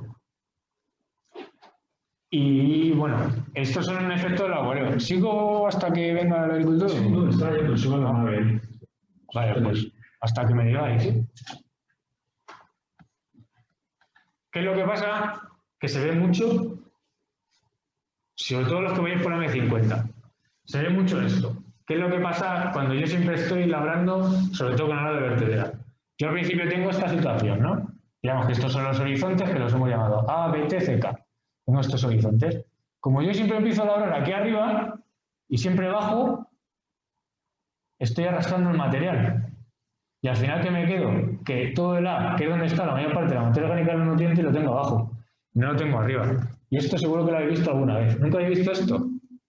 Que la parte de arriba de una pequeña loma, pues está así como más feucha, o tiene menos vigor, o tiene, el cereal está más flojo. Pues es por esto. Es por siempre haber labrado. Porque aunque yo labré una vez hacia abajo y otra vez hacia arriba, ha habido gente que se ha dedicado a echar una bolita de metal. Echaban aquí bolitas de metal, ¿no?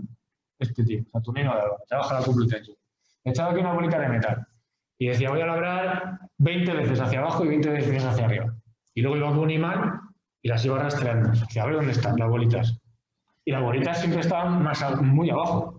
Nunca volvían a subir arriba.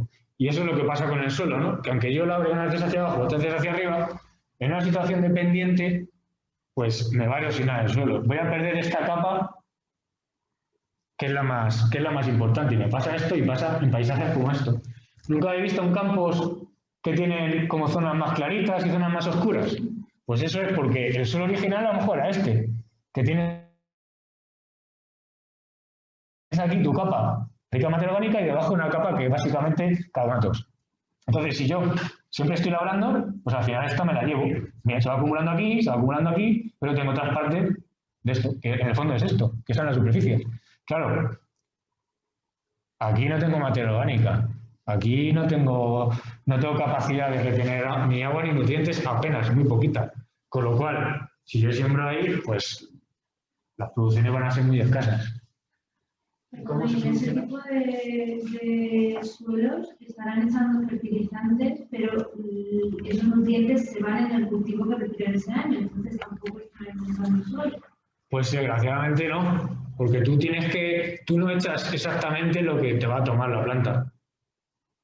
Tú echas más, claro, tú echas más.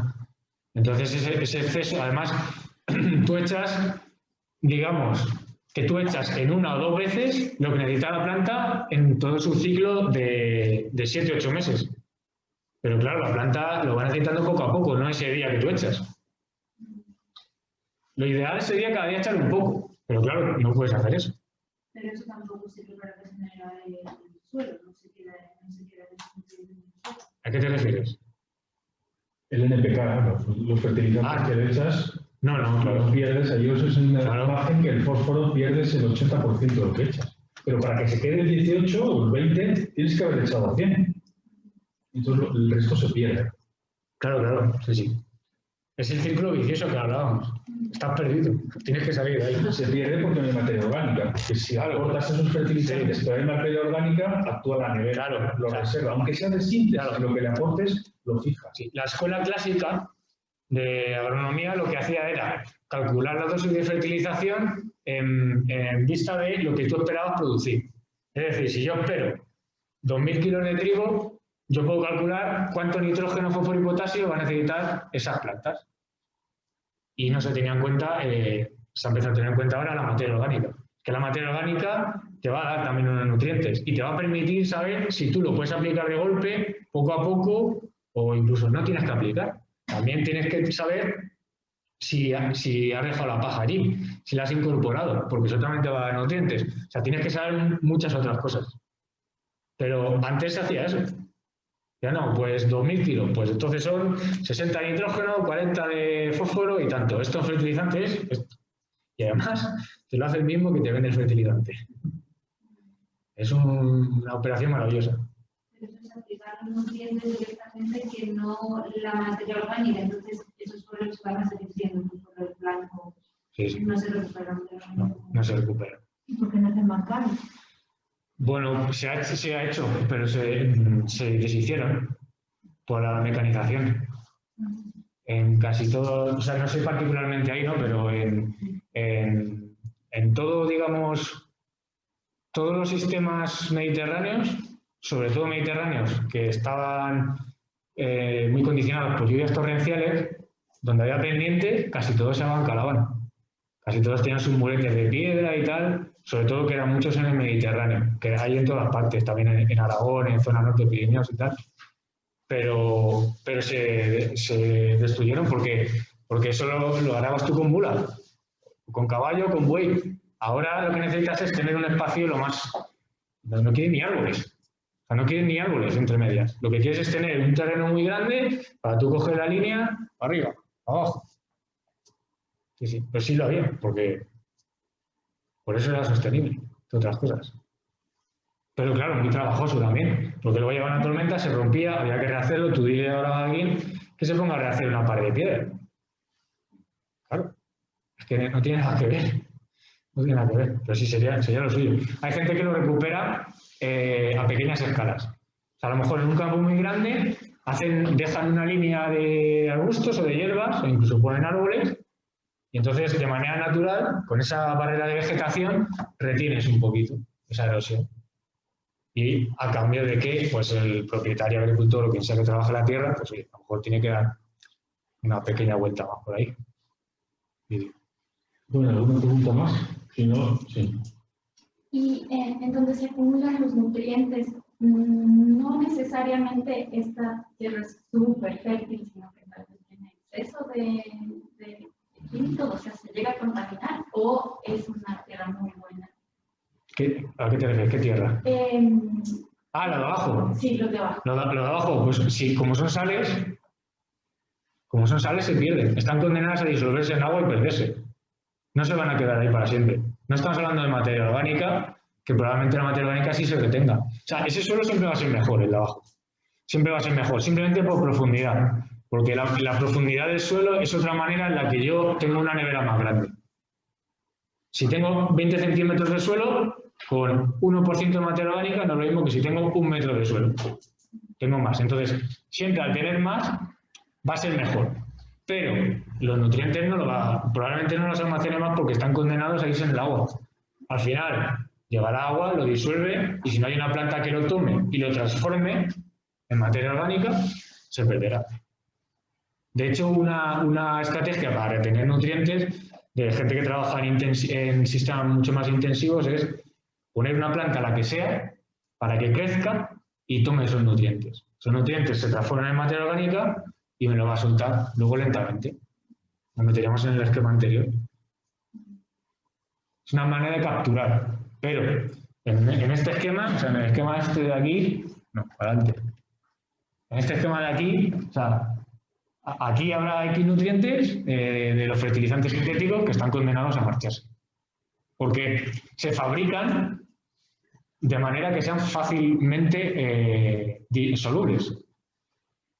Se fabrican de esa manera. Entonces, ¿qué soluciones podría haber para evitar ese problema? Materia orgánica. Echar materia orgánica para hacer tu suelo más resistente y labrar menos. Labrar lo mínimo posible. Probablemente tengas que labrar, porque ya llegará lo siguiente que vamos a comentar, no labrar casi seguro que te va a hacer que necesites herbicidas. Porque las arbenses, malas hierbas, la vegetación arbense que hemos ido seleccionando a lo largo de tantísimas generaciones son bastante resistentes y te puede generar una competencia importante. Entonces, si tú no labras nada, nosotros estamos intentando no echar herbicidas, pero lo estamos intentando nosotros. Yo no lo voy a hacer el agricultor. No labres y olvídate. No, hay que ensayarlo, hay que aprender muy bien cómo se hace. Entonces, si tú no labras, necesitarás herbicida. Pero oye, puedes labrar menos también. Puedes labrar menos y aplicar materia orgánica.